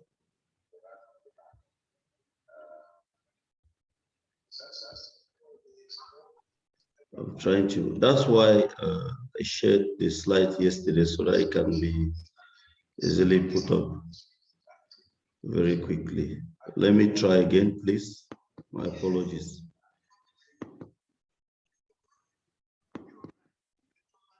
Are you able to see? Yes, I think it's up now. Okay. Please, I need you to put it on slide. Okay, that's fine. Thank you very much. Okay. My apologies for that. So very quickly, let me just say, I will just start my presentation with a very brief overview about the bank, African Export-Import Bank. That would take like 1 or 2 minutes. As we all know, African Export-Import Bank was set up some 28 years ago with a mandate to promote, facilitate, and finance intra and extra-African trade. We are headquartered in Cairo, Egypt, with branches in Abidjan for Francophone West Africa, Abidjan, Cote d'Ivoire, Abuja, where I head for Anglophone West Africa, Harare, Zimbabwe for Southern African countries, Kampala, Uganda for East Africa, and most recently, Yaoundé, Cameroon for Central African countries. The bank is rated by GCR A- positive outlook, BAA1, Moody's with a positive outlook, BBB- with a stable outlook by Fitch. The bank operates on the basis of 5-year strategic plan, and the current strategic plan, which started in 2017 and will end this year, is dubbed Impact 2021 Africa Transform. The bank also has four classes of share. Class A, African states. Today we have 51 member countries, including Nigeria. Class B are African national financial institutions and private sector institutions like the Dangote, like most of the commercial banks in Nigeria and in Egypt and in South Africa. Class C are other international financial institutions like Standard Chartered Bank, Citibank, India Exim Bank, China Exim Bank, Russia Export Agency. And Class D is open for all other institutions, which is also listed on the Mauritius Stock Exchange. I highlighted that we operate on the basis of 5-year strategic plan, and the current plan is called Impact 2021 Africa Transform. It's hinged on 4 pillars: intra-African trade, which is very low. Intra-African trade rate today, according to the AFCFTA Secretariat, stands at 18%. That's why we have a focus on the intra-African trade to promote, facilitate, and finance the growth of intra-African trade and transactions in that space. The second pillar is industrialization and export development. For us to be able to trade among ourselves as African countries, we need to be industrialized. That's why there's also a focus on financing local manufacturing, setting up of plants, importing of capital goods to set up these plans. Trade finance leadership is the next pillar, which seeks to support and extend the support that the bank has been providing to the financial sectors in various member countries. We have various suites of products that we complement and support what local banks are doing in various countries. Most of the banks in Nigeria are our partners, as well as the development banks in Nigeria. The fourth pillar, financial soundness and performance, is more internal to us. It has to do with us being financially viable to be able to perform and deliver on the first three pillars which I've highlighted. What is the current status of the AfCFTA, the African Continental Free Trade Area Agreement? You notice that today, the main objectives for the AfCFTA to stimulate industrialization of Africa and promote intra-African trade. As of today, we have 54 member countries, 54 African countries that have signed the agreement, and 41 have ratified. The key thing for trade, which started on the 1st of January 2021, to grow and expand the way it's expected under the AfCFTA, is that member countries should conclude negotiations on the rules of origin. This is very critical because we need to identify what is produced or made in Africa to be traded freely across the African countries under the AfCFTA. For instance, somebody can import things from China and just add one or two things and say it is produced in Africa. No, that has to be clarified. That's why it is important for the rules of origin to be established. Now, the key question is, how is Afreximbank a catalyst to the promotion of trading under the AfCFTA? That is what we'll try to answer right now. The bank has developed a suite of initiatives which aims to support entities to be able to produce products and services to trade under the AfCFTA. The first of such is what we call a global facility. A global facility is provided to entities like the Dangote. I use that as an example, because they have businesses across many African countries. These facilities are approved at parent level, and amounts are sub-allocated to various subsidiaries. This will provide them the financing that they require to be able to produce these services, the logistic arrangements, all the challenges that they will need to overcome to be able to trade. This is also aimed at making African entities become African big conglomerates, like what Dangote is doing. So we use this facility to encourage a lot of entities that expand across the continent. We also have specific country initiatives. For instance, the trade between Nigeria and the rest of Africa, Egypt and the rest of Africa, or regional blocks with the rest of Africa. That's why we have the Trade and Investment Promotion Program, the NATIP, where Afreximbank set aside 1 billion facility. The East Africa Trade Promotion, 500 million. The Southern Africa Trade and Investment Promotion Program, another 1 billion, and so on. We also have African Country-Based Council to create trade and investment partnership between and among African countries. Intra-African Trade Investment Finance Program is also very useful in that we provide this facility to encourage African entities who are looking to invest into other African countries. They can draw on this facility and expand their activities beyond their countries of domicile.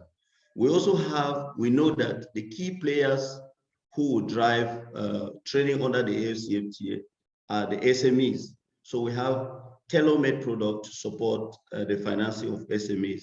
We have an SME program, which is warehoused in our Export Development Department, to be able to partner with commercial banks and finance SMEs to be able to produce goods and services to trade. We also have specialized products like factoring that can allow them to discount their receivables, thereby making available liquidity for them to be able to expand their activities beyond their countries of domicile. Some of the products, financing products, global facility I've already highlighted. Intra-African Trade Investment Facility, I've also explained that it's a facility to help entities to expand into other countries. We also have Intra-African Trade Guarantee. Some of the risk that may be taken on by entities that are expanding beyond their countries of domicile may be contingent, may not be direct risk. They may not need direct liquidity, but they may need guarantees. That's why we have a suite of guarantees to also allow them to be able to expand to other countries. We also have products like Intra-African Trade Services Support Facility, where we have specialized products designed to reduce the risks and uncertainties associated with intra-African trade. This has to do with areas of capacity building, technical support, as well as providing deploying some of our guarantees that will help de-risk some of the risks that they would like to take on as they seek to expand beyond their frontiers. The Intra-African Trade Export Financing is also a facility that supports export. For instance, an entity that is domiciled in Nigeria wants to retool its factory and the plants to be able to produce products to be exported, say within the ECOWAS region. They will draw on this facility. Of course, they can approach us at our Abuja office, and they will be able to meet the risk acceptance criteria and then go through the assessment, and this facility can also be extended to support them. Export contract availability guarantee is another type of guarantee where someone in Nigeria has, say, an export contract awarded by an entity in Ghana and needs to de-risk the fact that that contract can be canceled or may not be available for one reason or the other. We can issue a guarantee that will give the person the comfort to be able to produce the products and ship to the countries of destination. Merchant Marine Facility helps the financing of vessels that will help in the logistics. For instance, transportation is one of our biggest challenges in the continent. We encourage merchants to be able to approach Afreximbank to expand their fleets, their vessel fleets, to be able to move the goods. Because if the goods and services are produced in Nigeria and the products cannot be shipped to countries, say Ghana, Cameroon, or other countries around, it will be very, very difficult. That's why we provide merchant marine facilities to entities that qualify.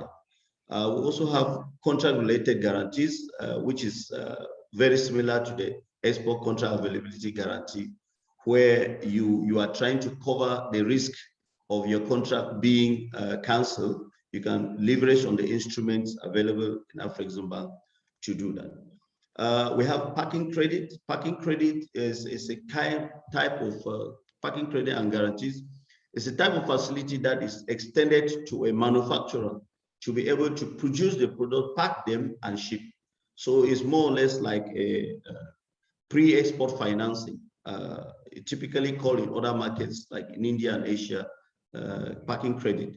It just means that you approach the bank, you obtain a facility that will allow you to manufacture the product and services for you to be able to supply and then collect the money and repay the bank.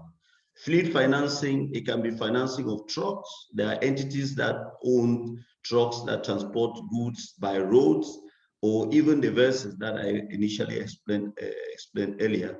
We can also finance. We've done extended same to entities like Dangote to buy trucks to expand their activities in Ghana. We also provide trade information, but these are various facilities, various loans. These loans can be short-term loans, medium-term loans, or long-term loans, or structured in various ways based on the business and operating cycle of the customer that approaches us. So these are financing. They provide money, they provide guarantees. But we also do facilitation. And that's what I'm going to be talking about. The adjustment facility allows countries and the private sectors to be able to adjust to opening up the borders.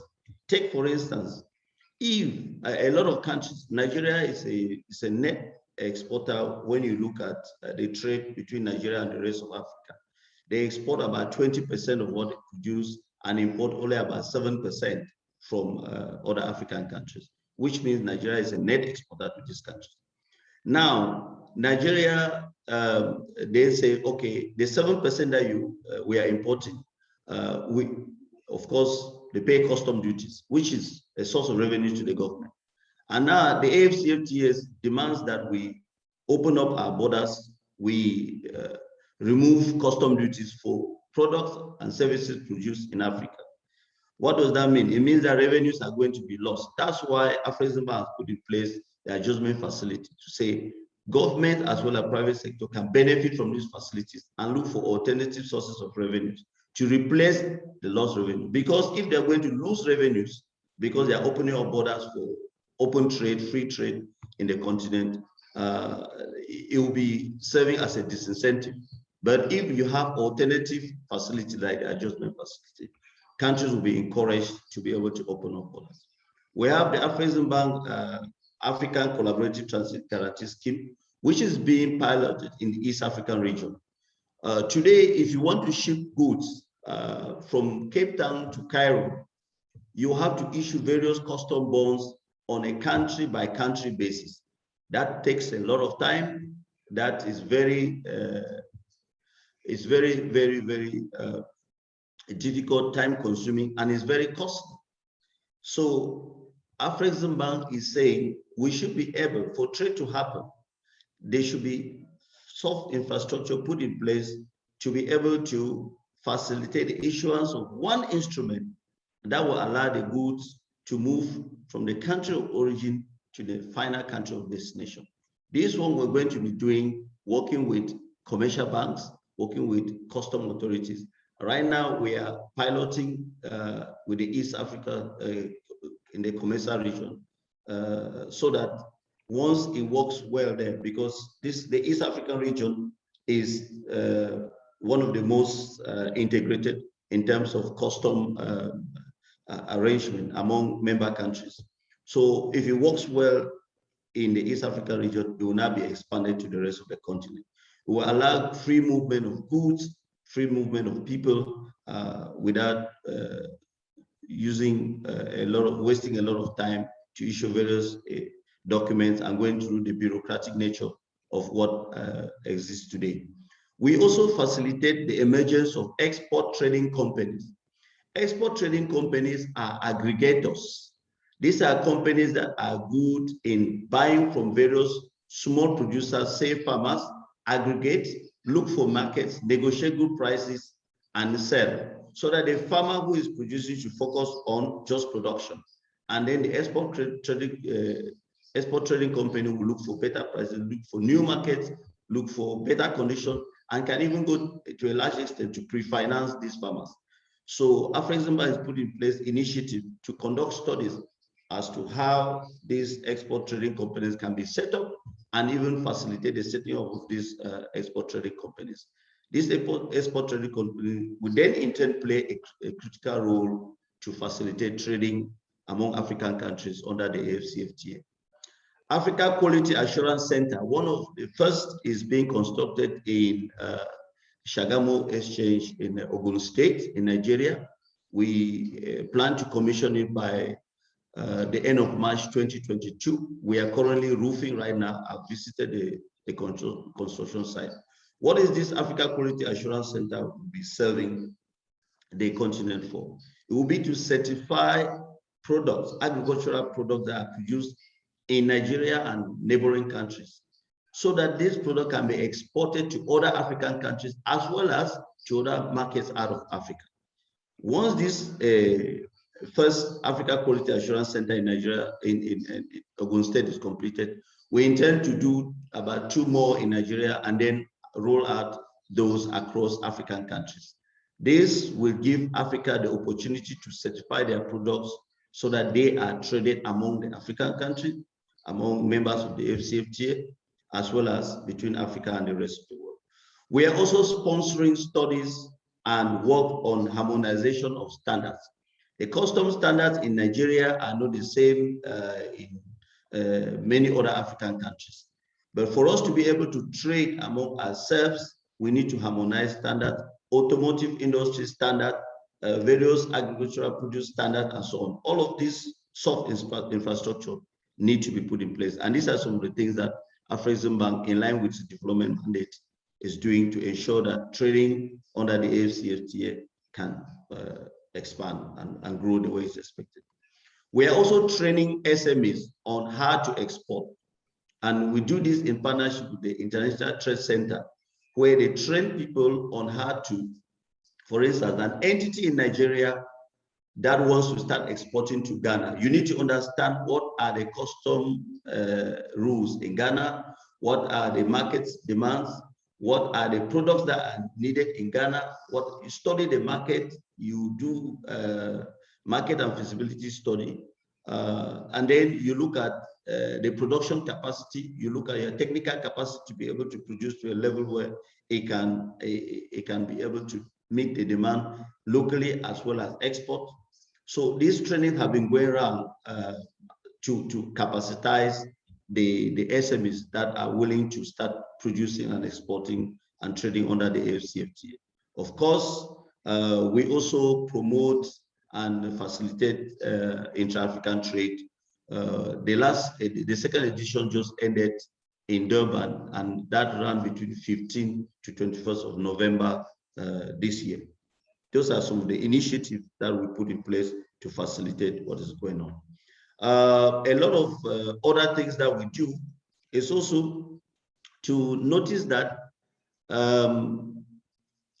trade among African countries is expensive. And one of the reasons why it is expensive is because for you as a Nigerian to trade with Cameroon, you would take Naira, you buy dollars, and then those dollars are transferred to Cameroon and then get translated into CFA before the supplier there will receive its money. And the reverse is also true. So the cost of trade is not only the cost of the item that is being bought, it's also the cost of the dollar or the hard currency, dollar or euro that you purchase. So that makes trade very expensive. And that's why one of the reasons why intra-African trade rate is very low at 18% as indicated by the AFCFTA Secretariat. So one of the things that Afrexim Bank has done is to set up the Pan-African Payment and Settlement System, PAPS. PAPS will allow cross-border trade in Africa to be done in local currency, which means that you sit in Nigeria, you're ordering something from Kenya, you pay in Naira, and the supplier receives instantly Kenyan shillings. Afrexim Bank, working with the CBN, Central Bank of Nigeria, and Central Bank of Kenya, will do the clearing and settlement. So which means a buyer in Nigeria doesn't need to worry about using Naira to first of all buy dollars. So that cost of dollar, which I explained earlier, is eliminated. The Pan-African Payment and Settlement System will allow us to do intra-African trade in our own local currency. So this is a key game changer. It will not only help to domesticate intra-African trade to be done in local currency, it will also allow the central bank in various African countries to reduce pressure on the FX demand. If our estimate shows that about $5 billion will be saved, because what PAPS allows countries to do, countries will be settling their net position. So the trade between Nigeria and the rest of Africa will be netted off. And if Nigeria is supposed to use dollar to settle the other country, you'll be settling the net position with the rest of Africa. So that is what PAPS is going to achieve for us. It's a key game changer. And good enough, is being piloted in the West Africa Monetary Zone that comprises Nigeria, Ghana, Liberia, Sierra Leone, the Gambia, and Guinea. It's being piloted in this West Africa Monetary Zone because of two reasons. One, the region is English and French. 5 countries speak English, Guinea speaks French. So allow us to be able to see how it works in both languages. And once it's successful, that will be rolled out. And to support PAPS, you see that PAPS the way PAPs will operate is that central banks will have settlement account open with Afrexim Bank, and all the central banks in this country that have listed the West African Monetary Zone have already done so, and they're already processing some testing transactions during the pilot phase. That will mean that they will operate through a pre-funding model.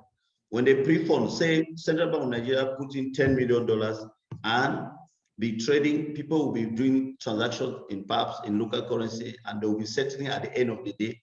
If the pre-funded amount is finished, Afrexim Bank has put in place a 500 million facility to step in as an overdraft, because it may take time for each central bank to fund today, and then transactions are going on, and these things happen instantaneously and continuously. If money gets finished, the overdraft kicks in, so that transactions gets processed, and Central Bank of Nigeria will then be able to fund its account at the appropriate time without any pressure. Because if the pre-funded amount is finished, it means that transactions that are processed on PAPs will not be able to go through. But with a standby overdraft facility to support each of these countries, we'll make sure that transactions go seamlessly. One of the things that intra-African trade is also very low in Africa is lack of information. A lot of African countries don't know what the other African countries is producing or what they have as natural resources. So Afrexim Bank is building a platform to pull together all the trade information in all the African countries in one platform called the Trade Information Portal.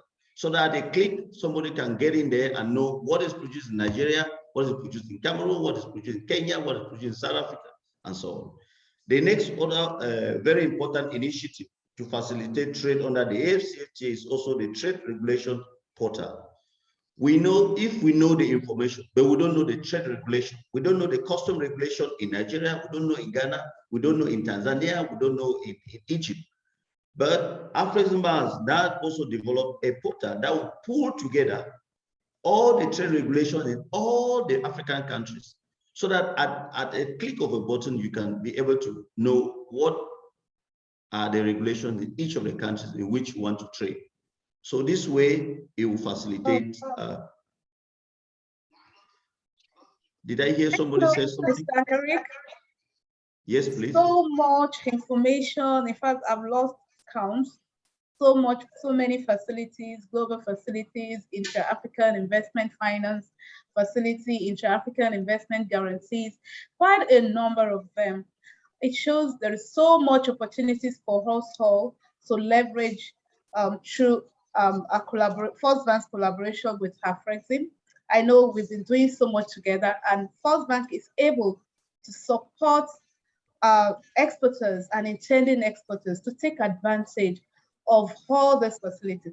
We will surely have you back. It's been an engaging session. Thank you very much. All right, thank you very much. Yes, we're going to post the various slides on our portal, on our website, and the links will be sent to the various emails of our participants.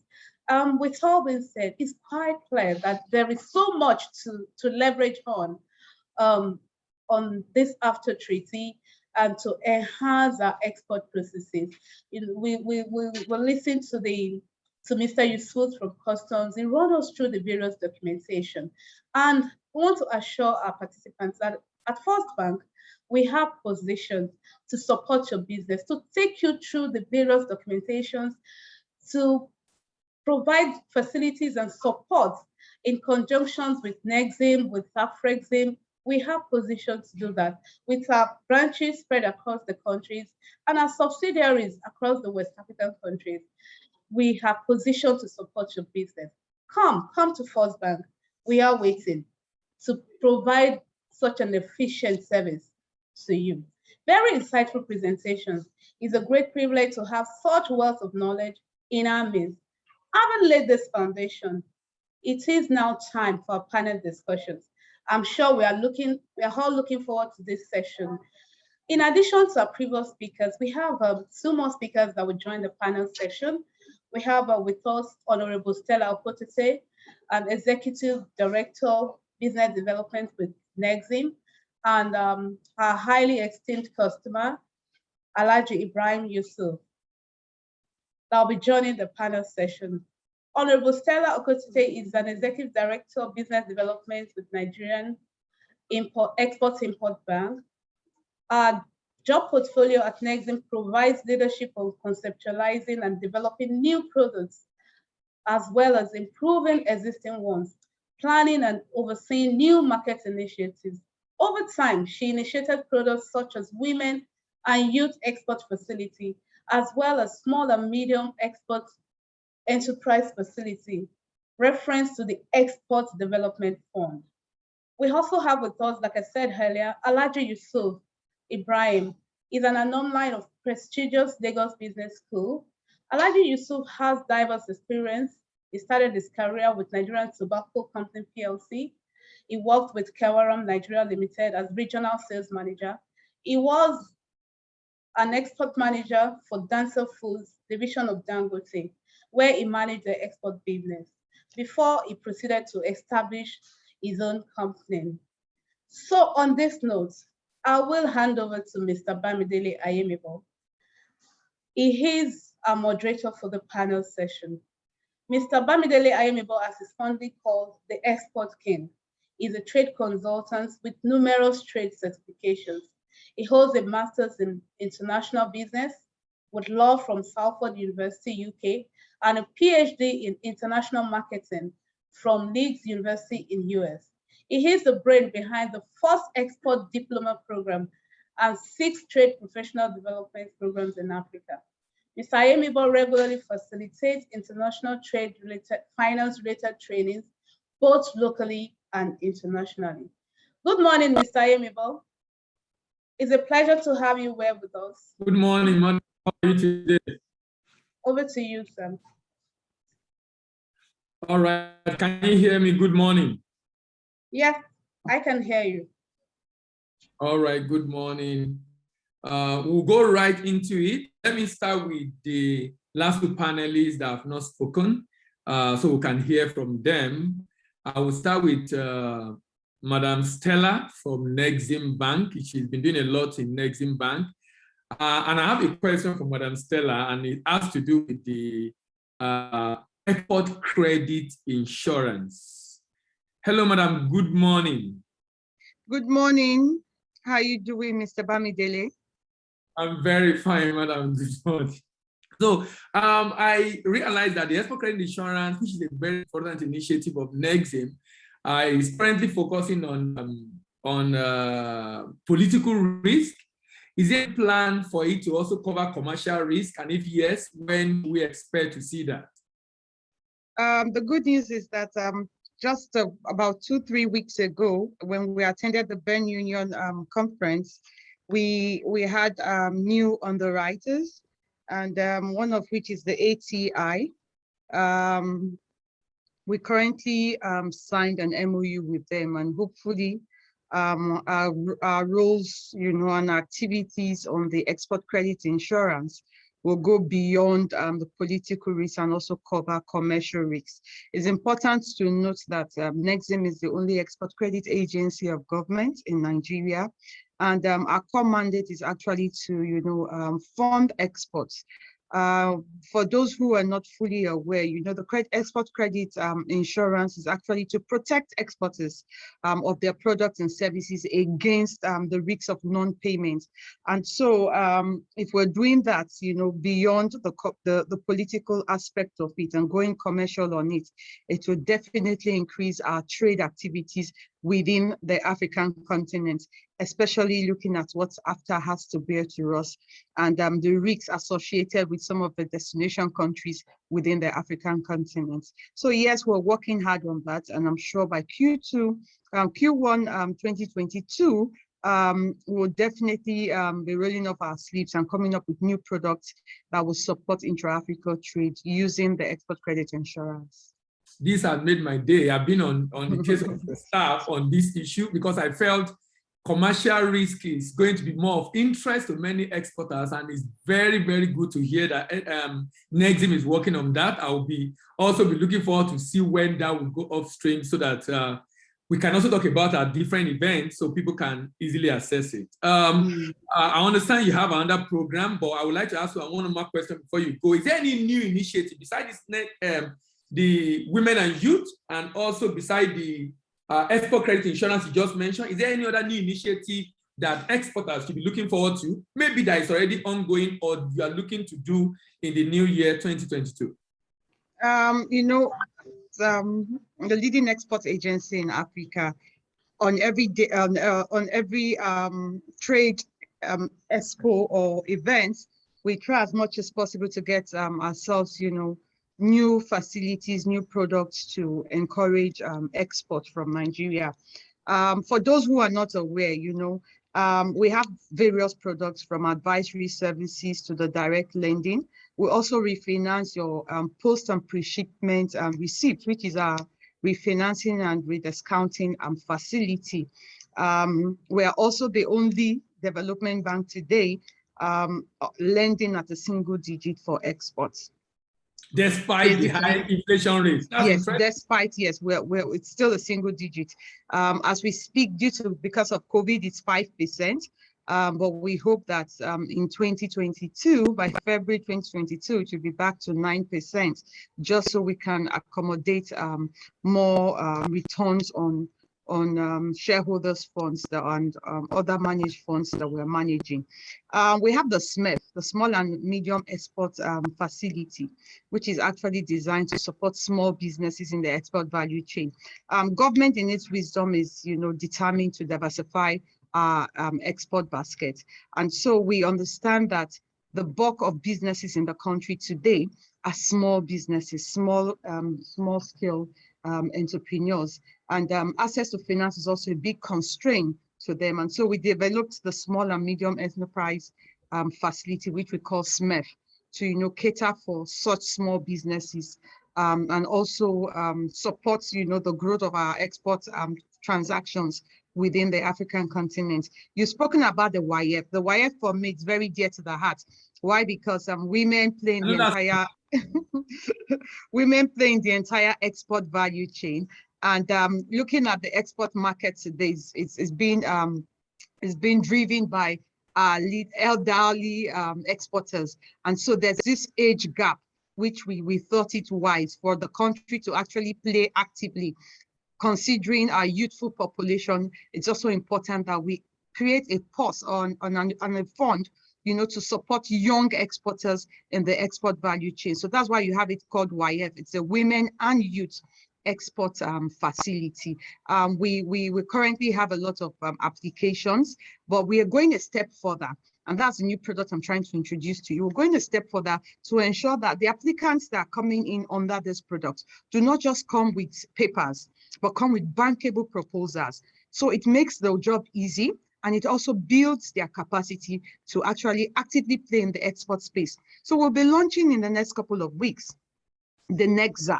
It's a Nigerian Exports Academy. It's a virtual academy. It's an online academy that will go live. It's already on Google app, Google Store, and it's going to be on the Apple App Store too. So with or without your internet connectivity, you can actually, if you've downloaded the app, you can actually take online courses there on what is expected. I'm sure we'll be talking to you very soon to have some of your courses on the NEXA platform, to educate the young women and youths also on the export opportunities and potentials. Beyond the training on the platform, we'll also be providing market information, which is key.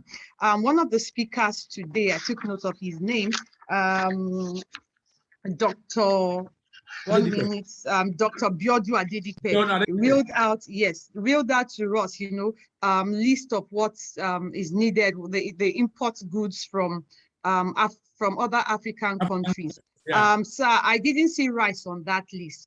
I think we need to include that because that's the selling proposition. If you ask me, as a country, Nigeria, for us to play actively in AFTA, rice will be one of the key things that we can actually use to get the Chinese and Thai rice out of the African continent, and people will be eating the Nigerian rice, which is more than enough, we have the land, we have the resources to actually feed Nigeria when it comes to rice supply, as well as palm oil and other agro produce, coming out from there. So the NEXA Academy, the online academy, will actually create those market linkages as well as market information.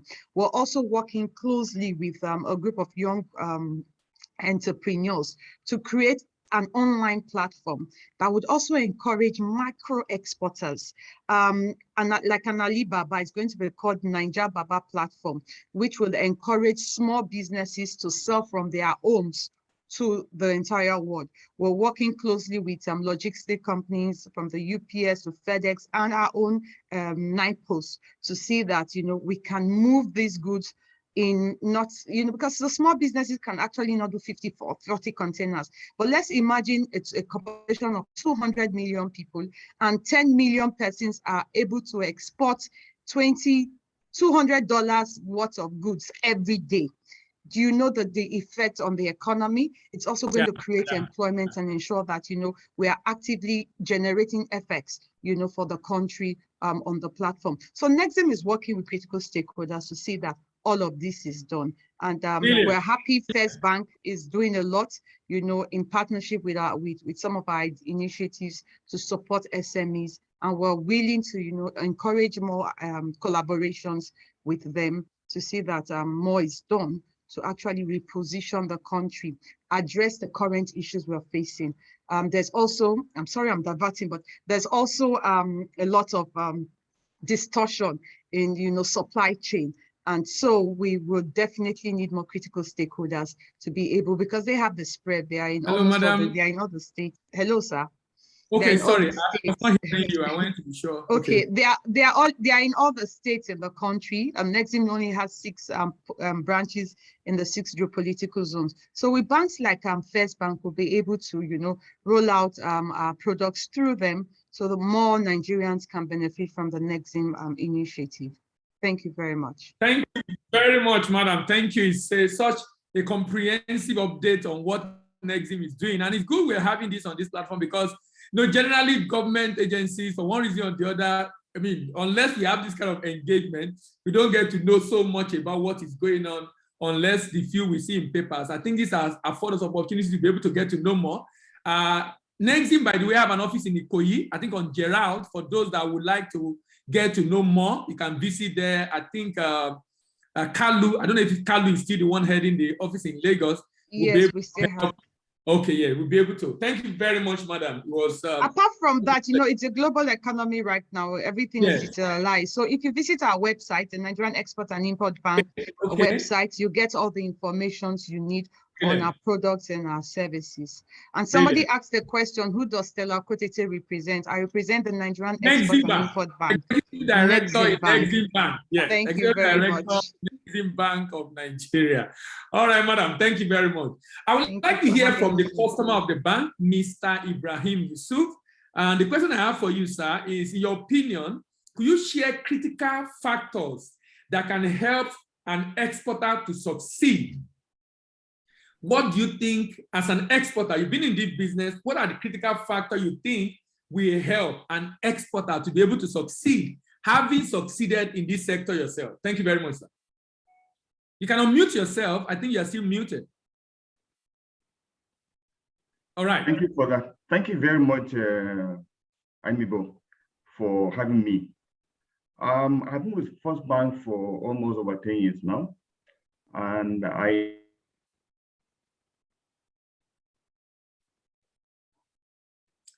Hello, sir, I can't hear you. I enjoy a lot of, like, to succeed as an exporter, you have to do your homework. You have to make a lot of research about the foreign market. What are the gaps? What are the niche in that market that you want to service and export your goods? And apart from that, the relation with their bankers, I really appreciate this forum because it has First Bank has been a very, very wonderful bank and has supported us in many situations, kind of, to succeed in getting this across the country. Because we've been to community market. If you see, I'm a customer at the NOE Market branch, which is close to the major community market in the whole Nigeria. We have been exported to many countries in West Africa. The challenge we have been having is the issue of this dollar exchange to Naira and then other currency across the African country. However, I think with this kind of webinar, which I really appreciate First Bank for getting this kind of conferences, creating advocacy and awareness to all these customers and also potential customers that will come in the near future. So the success factor,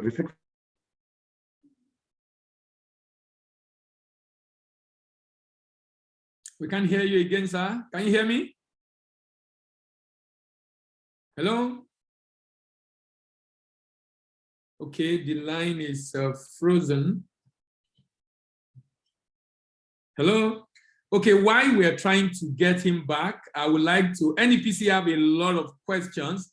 I'm sure Mr. Folorunsho is still with us. Mr. Folorunsho, good morning, sir. Good afternoon. It's already 12. Good to see you, sir. Good afternoon.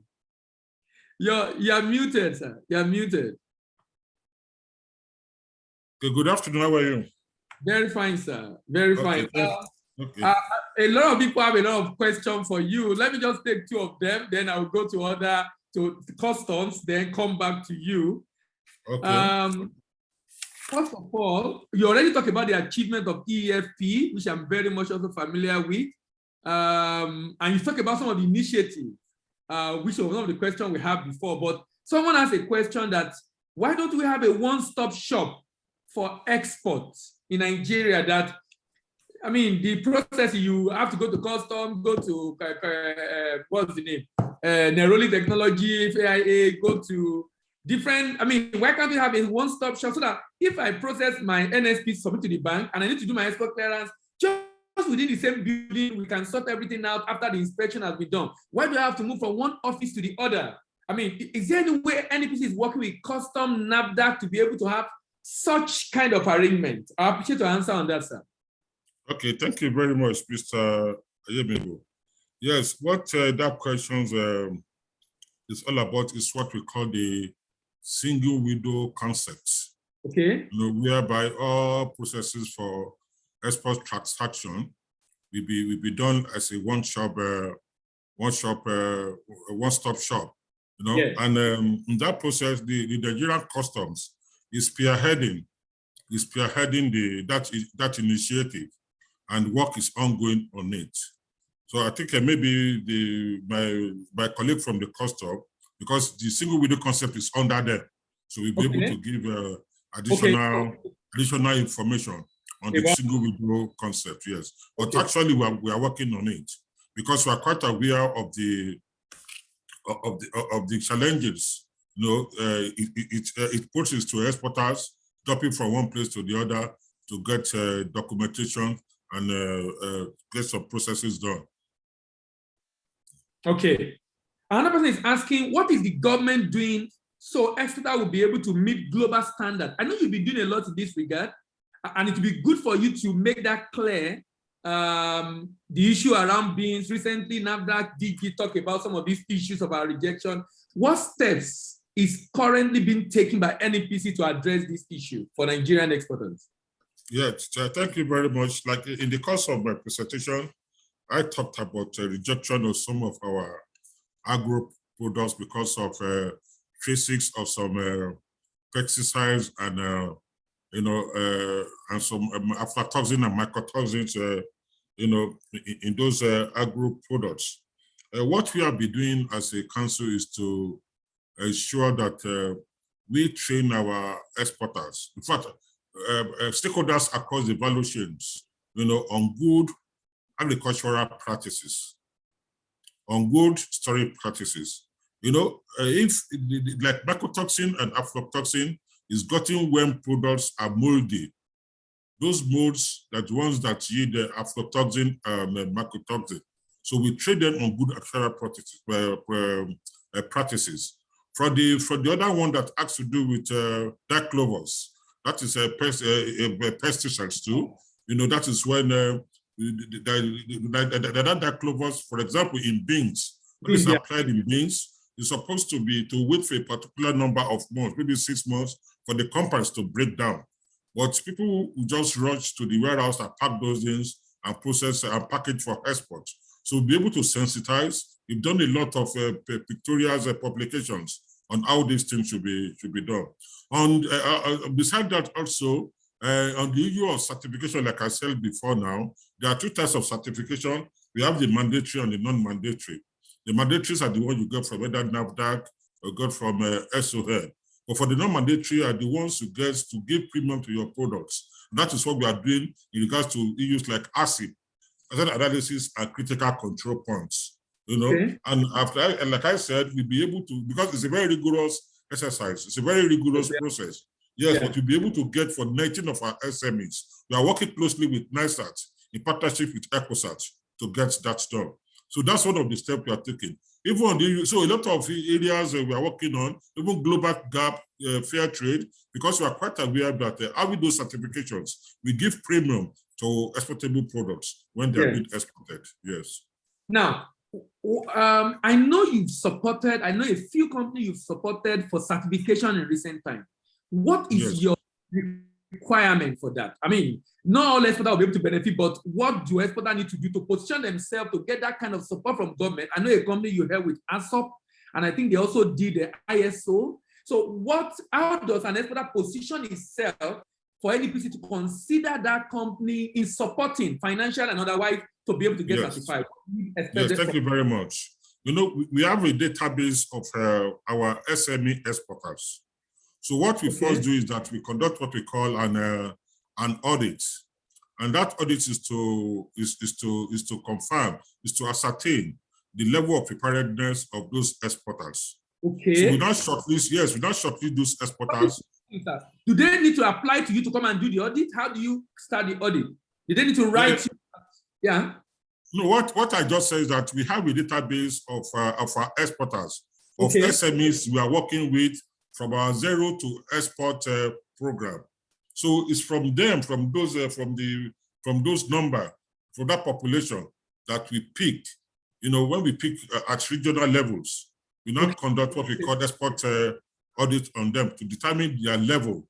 So after, it's a very rigorous exercise to ensure that those ones we are going to work with, they have the potential of scaling through the ASIP process. So that is it's not that you don't need to apply, but we have, you know. But if you are interested, if you think you have what it takes, then you can come to us, you can consult us, and we assist. Yes, it would be good for them to apply so that you come and check and see if indeed. Yes. So that they will be able to. A lot of people, I think, are eligible, but they are not getting that kind of support from NEPC. I think if they write and you check their facility and see their preparedness, I'm sure yes, we can consider that too. Okay, before I move to custom, I've had two people I've dealt with in recent time that complain about delay in getting their certificate. I know it's automated. I know you fill online, sign online, and you pay online and download. But some people are having delay, and I have two that have talked to me. I have to link them up. Is there any contact detail that if I'm doing my NEPC export license and there is a delay, since I don't have to go to your office, maybe a phone number, a candidate I can call in Abuja and they can help me sort it out? There's a lady that dropped that question right now. So is there any contact detail we can have to be able to reach NEPC so that if I have any delay and I'm not aware, maybe an alert is sent to my mail, but it's got to my spam and I'm not able to know about it, how do I get across to NEPC to resolve the issue and avoid delay in renewing my license?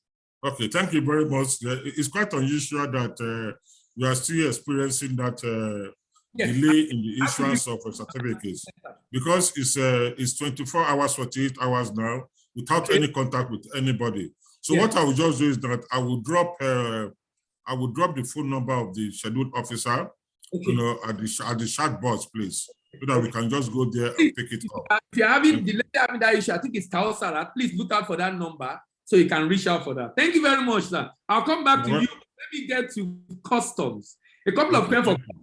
Good morning, sir. Good morning. Good morning. Yes, sir. Very fine, sir. There are a couple of questions for you here. There is this question. I guess I have the answer, but it's good I hear from customs. Someone said, please, is wood charcoal still exportable? Wood charcoal, no. Okay. I know it's been banned. I mean, it's good to hear from you. Yes. Then the question I asked NEPC, and he talked about the fact that you are coordinating that single window. Can you update on that, sir? The single window idea, what is being done to ensure that we have a one-stop shop for all exports so that we stop moving from one office to the other to do export clearance at the port? Yeah, export is a very wide procedure in the sense that, you see, we need to have a holding bay for export.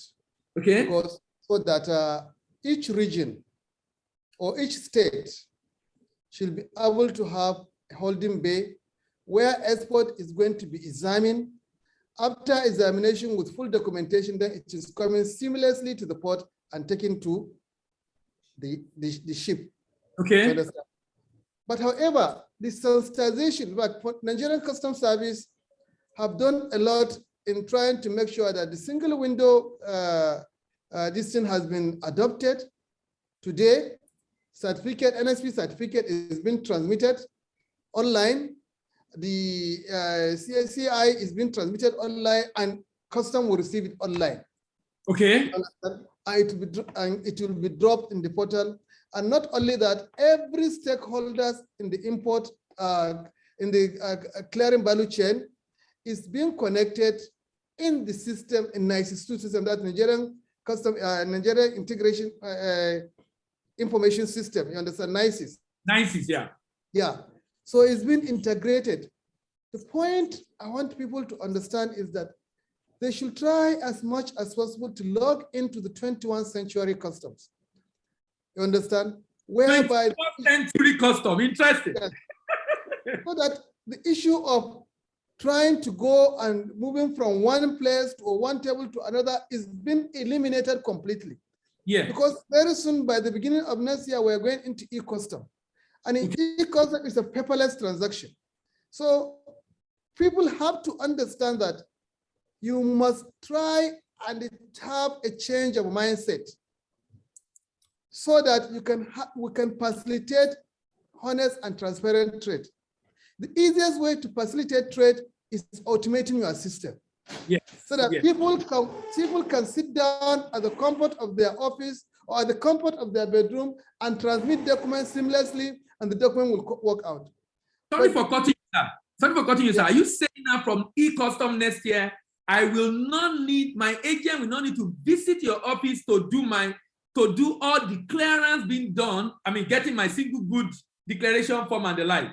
Honestly speaking, if you are a honest declarer, you don't need that. Brilliant, brilliant. In fact, in the e-custom, we are coming with what is called PAR SGD, pre-arrival assessment SGD, whereby the moment the pre-arrival assessment is given to you, you don't need to even go and capture an SGD. Okay, that's for you will go straight to the bank. That document is a document that can be used and you pay. Yes. At the moment the risk is triggered, the selectivity is triggered from about 5 lanes. We have the export procedure, which is completely read. If it is open, examine, and it is confirmed with what you have there, that's okay. But most of the people like to cut corners. They like to put what is in the document is different from what is in the container. Container, yeah. Even as export that does not pay a single duty, people like to carry contraband, prohibited export, and call it another thing. Just like the question you asked me about charcoal. Somebody can conceal charcoal with other things because it's selling much.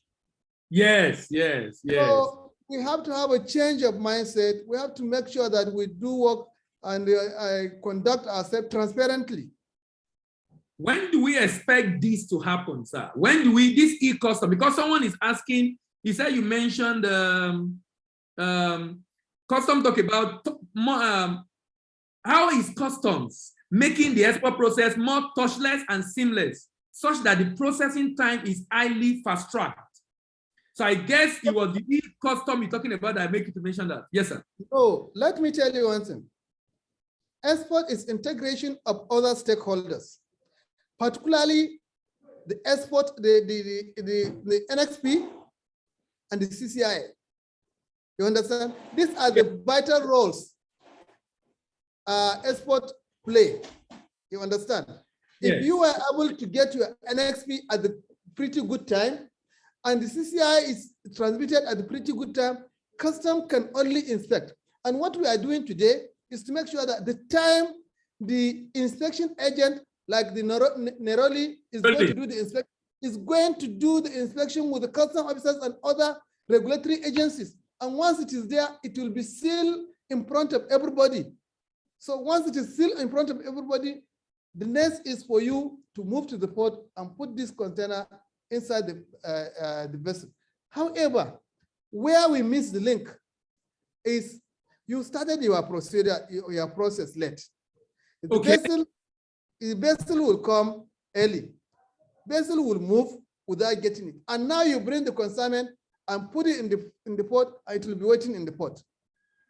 Now, sir, before you hold on that thought, sir, that's about my next question. And the question is, it says, what are the area of improvement that you think, which is one of the 10 you just mentioned now, exporters should work on in order to speed up their processing of SGD and export clearance? So you just mentioned now one of them. What are the other area of improvement you would recommend that exporters consider working on to speed up their export clearance process? First, prepare your documentation well before time. Okay. Make honest declaration. Okay. And fill the SGD correctly. Okay. Once you get this right, your export will move smoothly. Declare on time, honest declaration. Yes.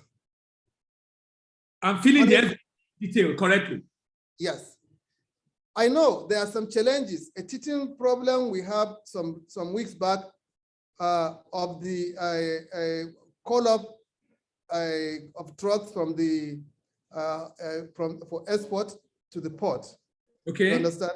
That is because the call-up for the MPA is just starting and they are fine-tuning it. But still, we have introduced the use of badges. Yes. Understand? Yeah. I've had to use badges in recent times. Yeah. To move from, so why can't you leverage on the use of badges to bring the distance? Most of these people, they are causing the problem by themselves. You will use the badges to bring the export, and at the end of it, it will come to the port and they will be charging you demurrage. If your vessel, you know it is coming next week, make sure you have finished your process before next week, and the badge bring it. If it comes, it's not 2 days. People are willing, shipping company and terminal operators are willing to carry a vessel outside the port for export as quickly as possible because they want to create space for them to have a cargo through. All right, thank you very much, sir. I'll come back to you, sir. Let me go to Afrexim. Afrexim representative, good morning, sir. I mean, good afternoon, sir. Hello, sir, are you there? Hello. Hello, Afrexim, are you there, sir? Good afternoon. Okay, I have a few questions for First Bank. Lara, I don't know if you are the one that will answer this question. Some people are asking a lot of questions from First Bank. Why I wait for Afrexim? Lara, are you there, please? Yes, I'm here. Yes, some people are asking a lot of questions from First Bank. Number one, what support does First Bank have for SME exporters? What support the First Bank have for SME exporters? Specifically, not general now, specifically targeted at, is there any initiative of the bank for SME exporter right now? Okay, yes, we have a whole lot of support for the SME exporters. Okay. Such that the bank even we have what we call the SME Connect. Okay. You know, where so many things are there to support the exporters. And like I said, you know, like Mr. Yusuf mentioned, documentation is key. So part of the support we also provide is running through our exporters on putting the documentations right. And we've had instances where we've been able to finance exporters when we are able to, you know, what we see with most of the SME exporters is just like the Mr. Yusuf mentioned, documentation is key. If you're able to trace and link up all the processes, you look through the export plan, you're able to see the values that will be created and the financials of these exporters. And that we have also tried to support through the SME Connect. So we see a lot of these SMEs, they don't have the right financial to support the track record they have created over time. So through our SME Connect, we are able to help them put in place the right financial record, the right documentation, the right track record. Sorry to cut you. How does a business join the SME Connect? How does that work? Yeah, so we have a team within First Bank that is responsible for it. And even on our website, we have it hosted. And I think we can also share the link to join this. I think that would be great. I think that would be great. Someone also asked, okay, the other question was about the slide. You already said to be sent to their email. No, there'll be a link to download the slide on your website, right? Yes. It will be hosted on our website and we will send the link to their emails. Someone was saying something, I guess this is in line with what the MD was saying, but I know you might not be able to answer this, but maybe you let us know what. He said, how can First Bank personally promote at least a single product in collaboration with an experienced exporter or NEPC? Promoting maybe in terms of the value chain, I mean, just an initiative of the bank. I know the MD mentioned the cashew, shoe state and the like. So what do you have to say to that? I know you probably won't be able to have the right answer because that's a management decision, but what do you have to say to that? Yes, so even for us in First Bank, we're already looking at the agro export sector. We are even looking at putting in place some specific products that will support this. And we are looking at value chain. So for us, value chain is key, So just like one of the speakers mentioned, there are different points. You can be the grower, the farmer, you can be the aggregator. So even the SMEs can still key into any of these value chain. What is important is ability to trace and see what these exporters want to do. And we are willing and ready to support through the various products and programs we are coming up with in First Bank. Thank you. All right, I'll come back to you. Mr. Ibrahim Yusuf, are you back now? You were trying to make a point, but your line went off. I think your network had an issue. Yes, you can conclude now, sir. Sorry for that. Yeah, I'm sorry for that. My network went off just something like that. So I have to find myself back into the line. I was making a point about how do I succeed as an exporter through collaborating with First Bank. First Bank had done a lot of good things to us, apart from even conferences, seminars regarding export.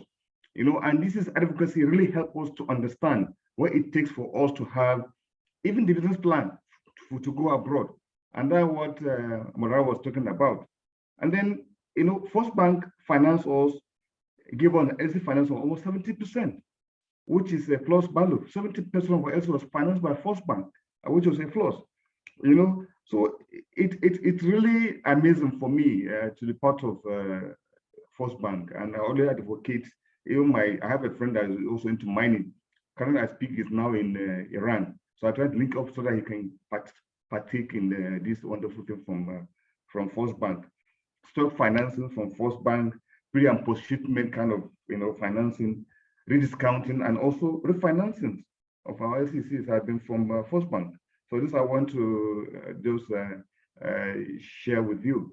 And then if you have a good business plan and how to go abroad to export, by doing your homework, that is making a steady market survey, First Bank is ready to give you all it takes to go across the country. So there'll be a win situation. The bottom line is how do we improve our GDP and also our foreign exchange? You understand? Being even now talking about this from Afis Bank that want to have a currency for African transaction, which is a wonderful idea. Instead of buying dollar, sending dollar again, the product will be too expensive at that market, so you cannot even compete with local brands. So that's what we are emphasizing. So if you have an African currency between our CBNs of all the countries involved, I think we'll have a win situation. But exceeding dollar is America. We're talking about Africa. Africa is Africa, so we have to use our own currency to compete and have a global African market kind of. Thank you. All right.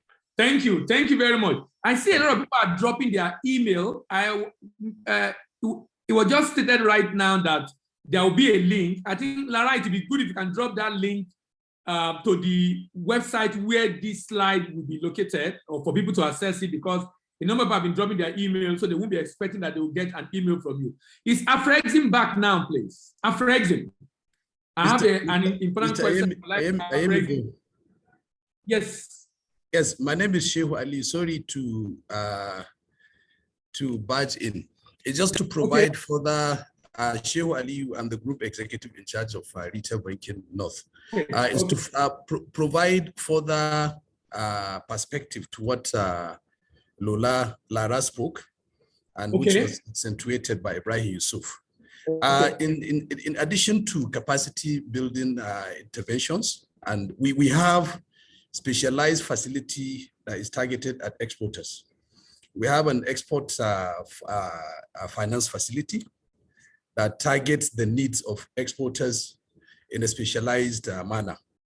So in terms of focus, to answer the question that was posed, we are very active in the agro value chain. We're active in cocoa trade. We're active in cashew nuts. We're active in ginger and sesame seed. It is also important to note that we handheld and nurtured onion aggregators in the Northwest and recorded the first export of onion out of Nigeria, formal export out of onion out of Nigeria to West African countries. So we are very active on this, and we continue to leverage our experience, our capacity in the trade area to continue to be of help to our customers that are engaged in export trade. Thank you very much, Mr. Ayemi. Thank you very much. Thank you. Afrexim, are you back now? Afrexim representative, are you back with us, sir? Hello? Okay, yeah, I'm not sure. Oh, good. All right. I would need you to hear me? I've been having challenges with the network. I can hear you loud and clear. Okay. I would appreciate if you can appreciate further on the parts. So let's assume I'm an exporter and I'm exporting to Kenya, like you said. My invoice, is it going to be in Naira or in dollars? Sorry, my invoice to the buyer, because I'm going to be paying in Naira. The other party is going to be paying in shilling through his central bank. And the central bank now, probably there is between the Central Bank of Nigeria and Kenya, and the Central Bank of Nigeria can credit me in Naira. But my invoice, what will be on my invoice to the buyer in Kenya? Which currency? That's a very good question. Actually, one of the points that I didn't mention is that the problem we face today is that our currencies are not traded, our local currencies. Africa today has 42 local currencies, 42, that's a lot. So the question of which, in which currency would be your invoice? It will be in your currency. So if you're a seller in Nigeria, you will invoice in Naira, because what you expect to receive is Naira. And because of PAPS will allow now central bank. That means I might have to Kenyan shilling in that invoice, right? No, that I'm coming to that. Because of PAPS, remember, I've said our currencies are not traded today. You can't take, okay, maybe informally in the black market, things like that happen, but formally or officially, you can't take Naira and go and buy shillings directly. You have to translate to one major currency and then get translated back to shilling. So, but what will happen is that, because remember, Afrexim Bank is doing the clearing and settlement with the central banks. The central banks all have accounts open with Afrexim Bank for settlement of PAPS. These central banks will also then quote the exchange rates of the local currencies. So you don't have a problem. You sell in Naira, you want to collect Naira, you invoice in Naira.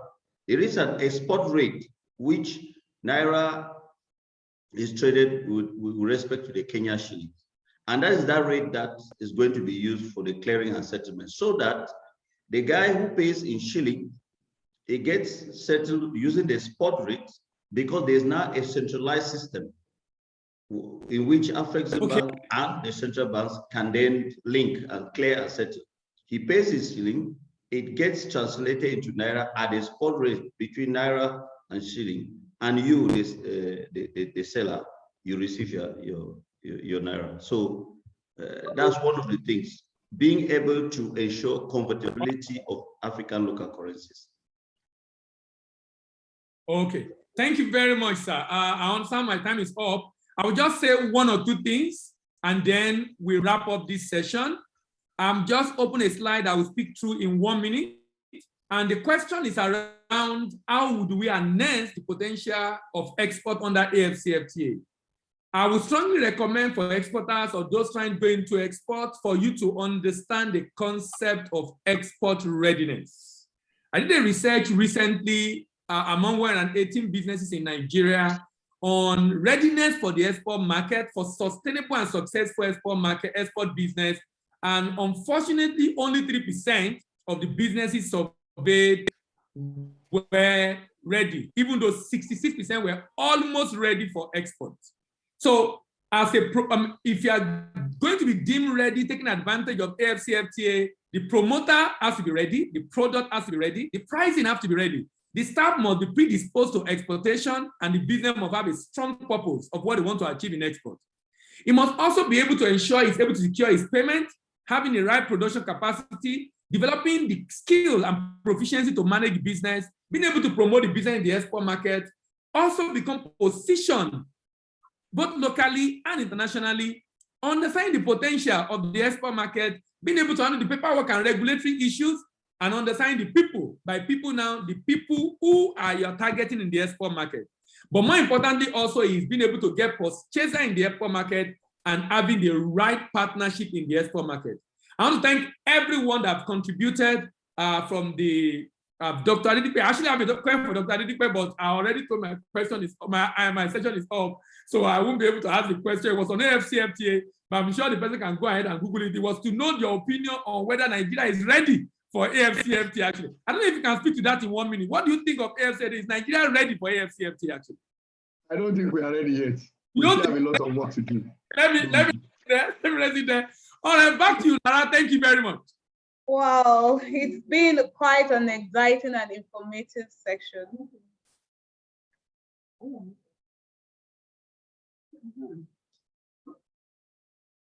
We've just started the export conversations, and it is our expectations that this series. Hello, Bandele. No, I said our time is up. Yes.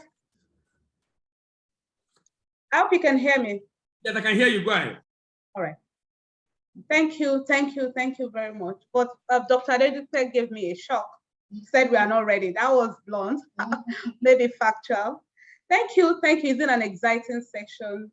But I must say we've just started these export conversations, and it is our expectations that this series will promote more dialogue. Of course, we can see so much questions, so much things that we cannot even finish at this point in time.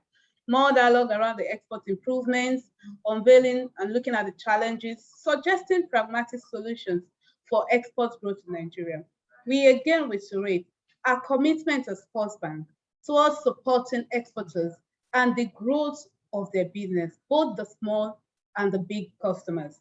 To close this webinar, we would like to invite our group executive in charge of First Bank retail banking business in the North, Shehu Aliu, who championed the conception of this event, to give the closing remarks. Over to you, Shehu. Thank you very much, Lara. Am I very audible? Yes, we can hear you. Okay. Yes. So much of what, and good afternoon, everybody. Much of what I will have said has already been mentioned by our CEO, Dr. Adeshola Adeduntan, in the course of his opening remarks.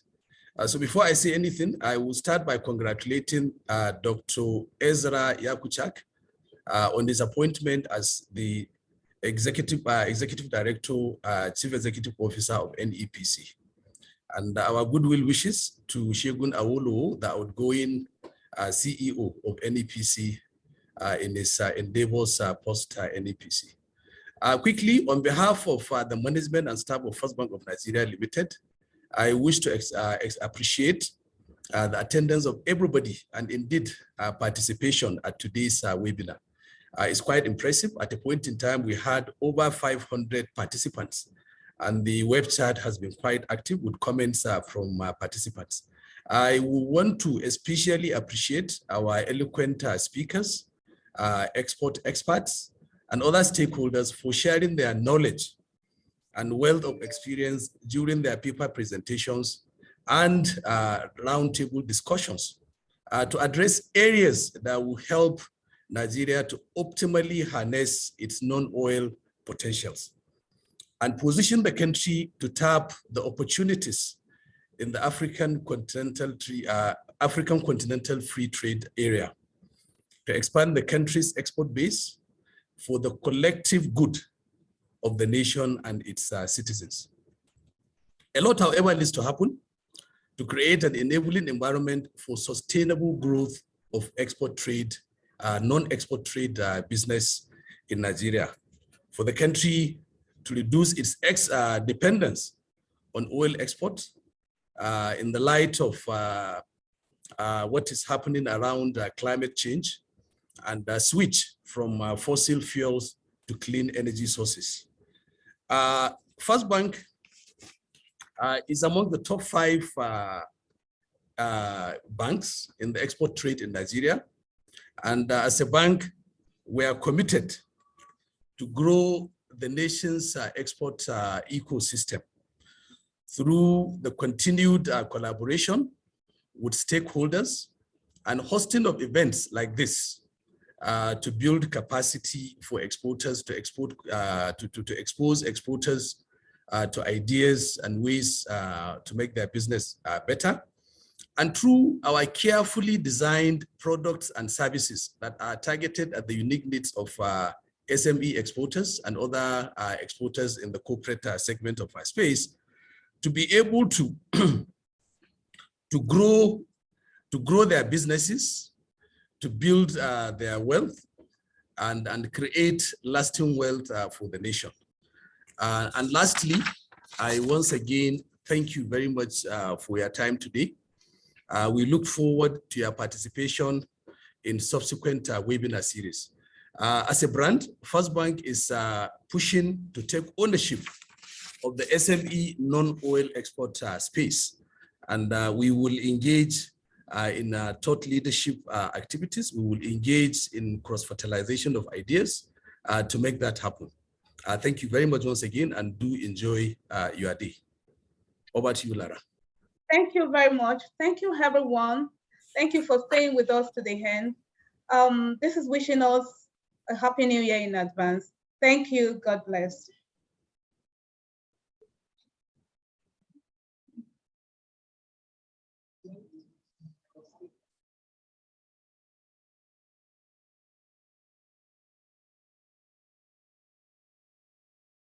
Are you a business owner? Been in business for a minimum of 12 months? Would you like to earn extra cash by offering financial services to people in your community? Then join one of the fastest growing business communities in Nigeria. Become a First Money Agent. As a First Money Agent, you get to enjoy so much that the brand has to offer. Grow your social relevance as First Bank Financial Agent in your community, with business expansion possibilities due to increased awareness for your existing business and increased patronage too. Also, you get to earn extra income via commissions from transactions processed from being a First Money Agent. To enroll as an agent, visit www.firstbanknigeria.com/personalbanking/ways-to-bank/first-money or visit any First Bank branch to get started. A First Money Agent can serve every Nigerian. Service offerings include cash deposits, cash withdrawals, funds transfer, airtime top-up and bill payments, account opening, BVN enrollment, and so much more. What are you waiting for? Partner with us. Become a First Money Agent today. You first. First Bank.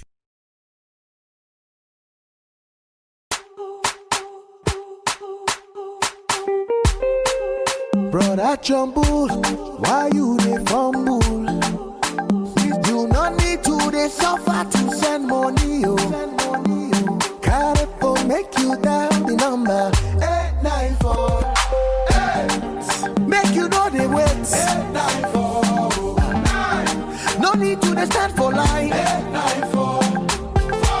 It is safe and secure. 894 for me. 894 for you. 894 for there's a number that could change the whole world. 894. It no matter if you no get data. 894. Just pick your phone and dial the number 894 for me. 894 for you. 894 for Niger. Dial star 894 hash to get started. You first bank. In 1894, our first branch opened in Lagos, Nigeria. And we took our place in this new land brimming with possibilities and surprises. Take Kano, for instance, where the city's wealthiest trader made his first deposit. 20 bags of silver arriving on camelback. Aren't you glad that we offer online banking today? Expanding across the West African sub-region and beyond, our early presence made it possible for all hardworking Africans to build great things. So is it any wonder that not one, but two first bankers have gone on to become Nigeria's central banker? We are intricately woven into the fabric of society, supporting polo for over 100 years and pushing the limits of athletic performance. Rooted in tradition, but constantly leaning forward into the future. Are you coming? You first. First Bank. First Bank Nigeria is West Africa's premier bank. We have a presence in 6 African countries, offering diverse banking services to more than 32 million customers who speak 750 languages. We offer international banking services in London, United Kingdom, and Paris, France, as well as corresponding banking services in China. With an over 750 branch network, we serve the needs of individuals and businesses across all 774 local governments in Nigeria. We have over 11,000 employees who can communicate seamlessly in each of Nigeria's 250 languages and offer banking solutions tailored to local needs. We are committed to growing our people and the communities in which we operate. In 2020, we gave out 25,000 retail loans to pay school fees, upgrade learning facilities in schools, and help businesses stay afloat, all in spite of the COVID-19 pandemic.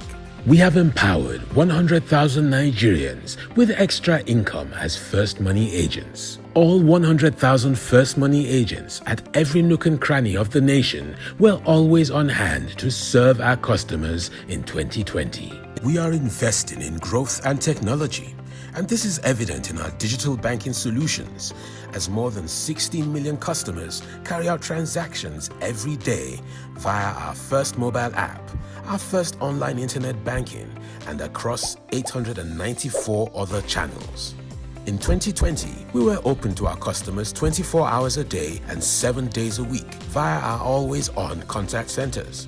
With our agents working round the clock, we resolved 50,000 customer complaints across all our call centers in 2020. With 2,892 ATMs across the nation and 11 million cards, individuals and businesses were given access to cash for successful transactions. Even at the height of the COVID-19 pandemic, we are very social, with a community of over 4.2 million people across Facebook, Instagram, Twitter, LinkedIn, and YouTube.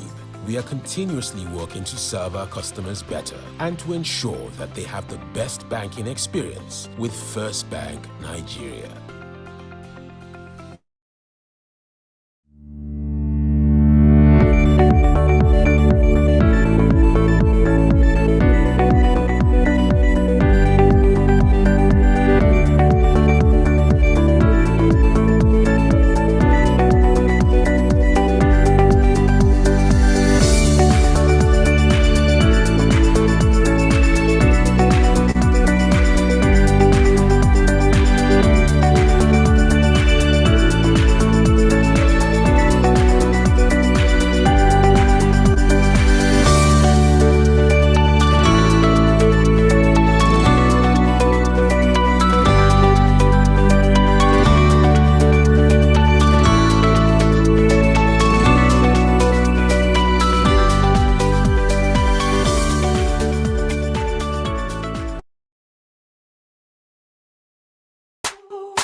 Brother Jumble, why you dey fumble? You no need to dey suffer to send money, oh. Carry phone, make you dial the number 894. Make you know they wait. 894. No need to dey stand for line. 894. It is safe and secure. 894 for me. 894 and for you. 894 for there's a number that could change your whole world. 894. It no matter if you no get data. 894. Just pick your phone and dial the number 894 for me. 894 for you. 894 for Niger. Dial star 894 hash to get started. You first bank.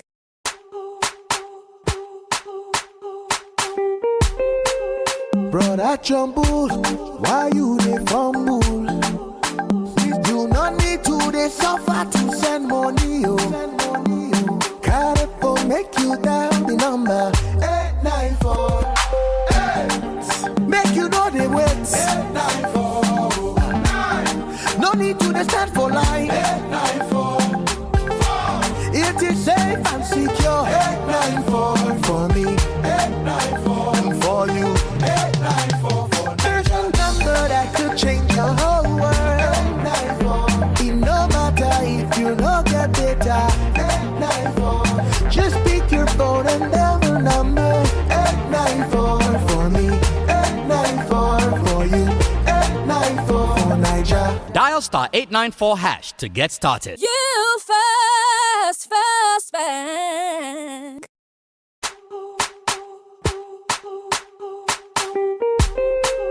Brother Jumble, why you dey fumble? You no need to dey suffer to send money, oh. Carry phone, make you dial the number 894. Make you know they wait. 894. No need to dey stand for line. 894. It is safe and secure. 894 for me. 894 and for you. 894 for there's a number that could change your whole world. 894. It no matter if you no get data. 894. Just pick your phone and dial the number 894 for me. 894 for you. 894 for Niger. Dial star 894 hash to get started. You first bank.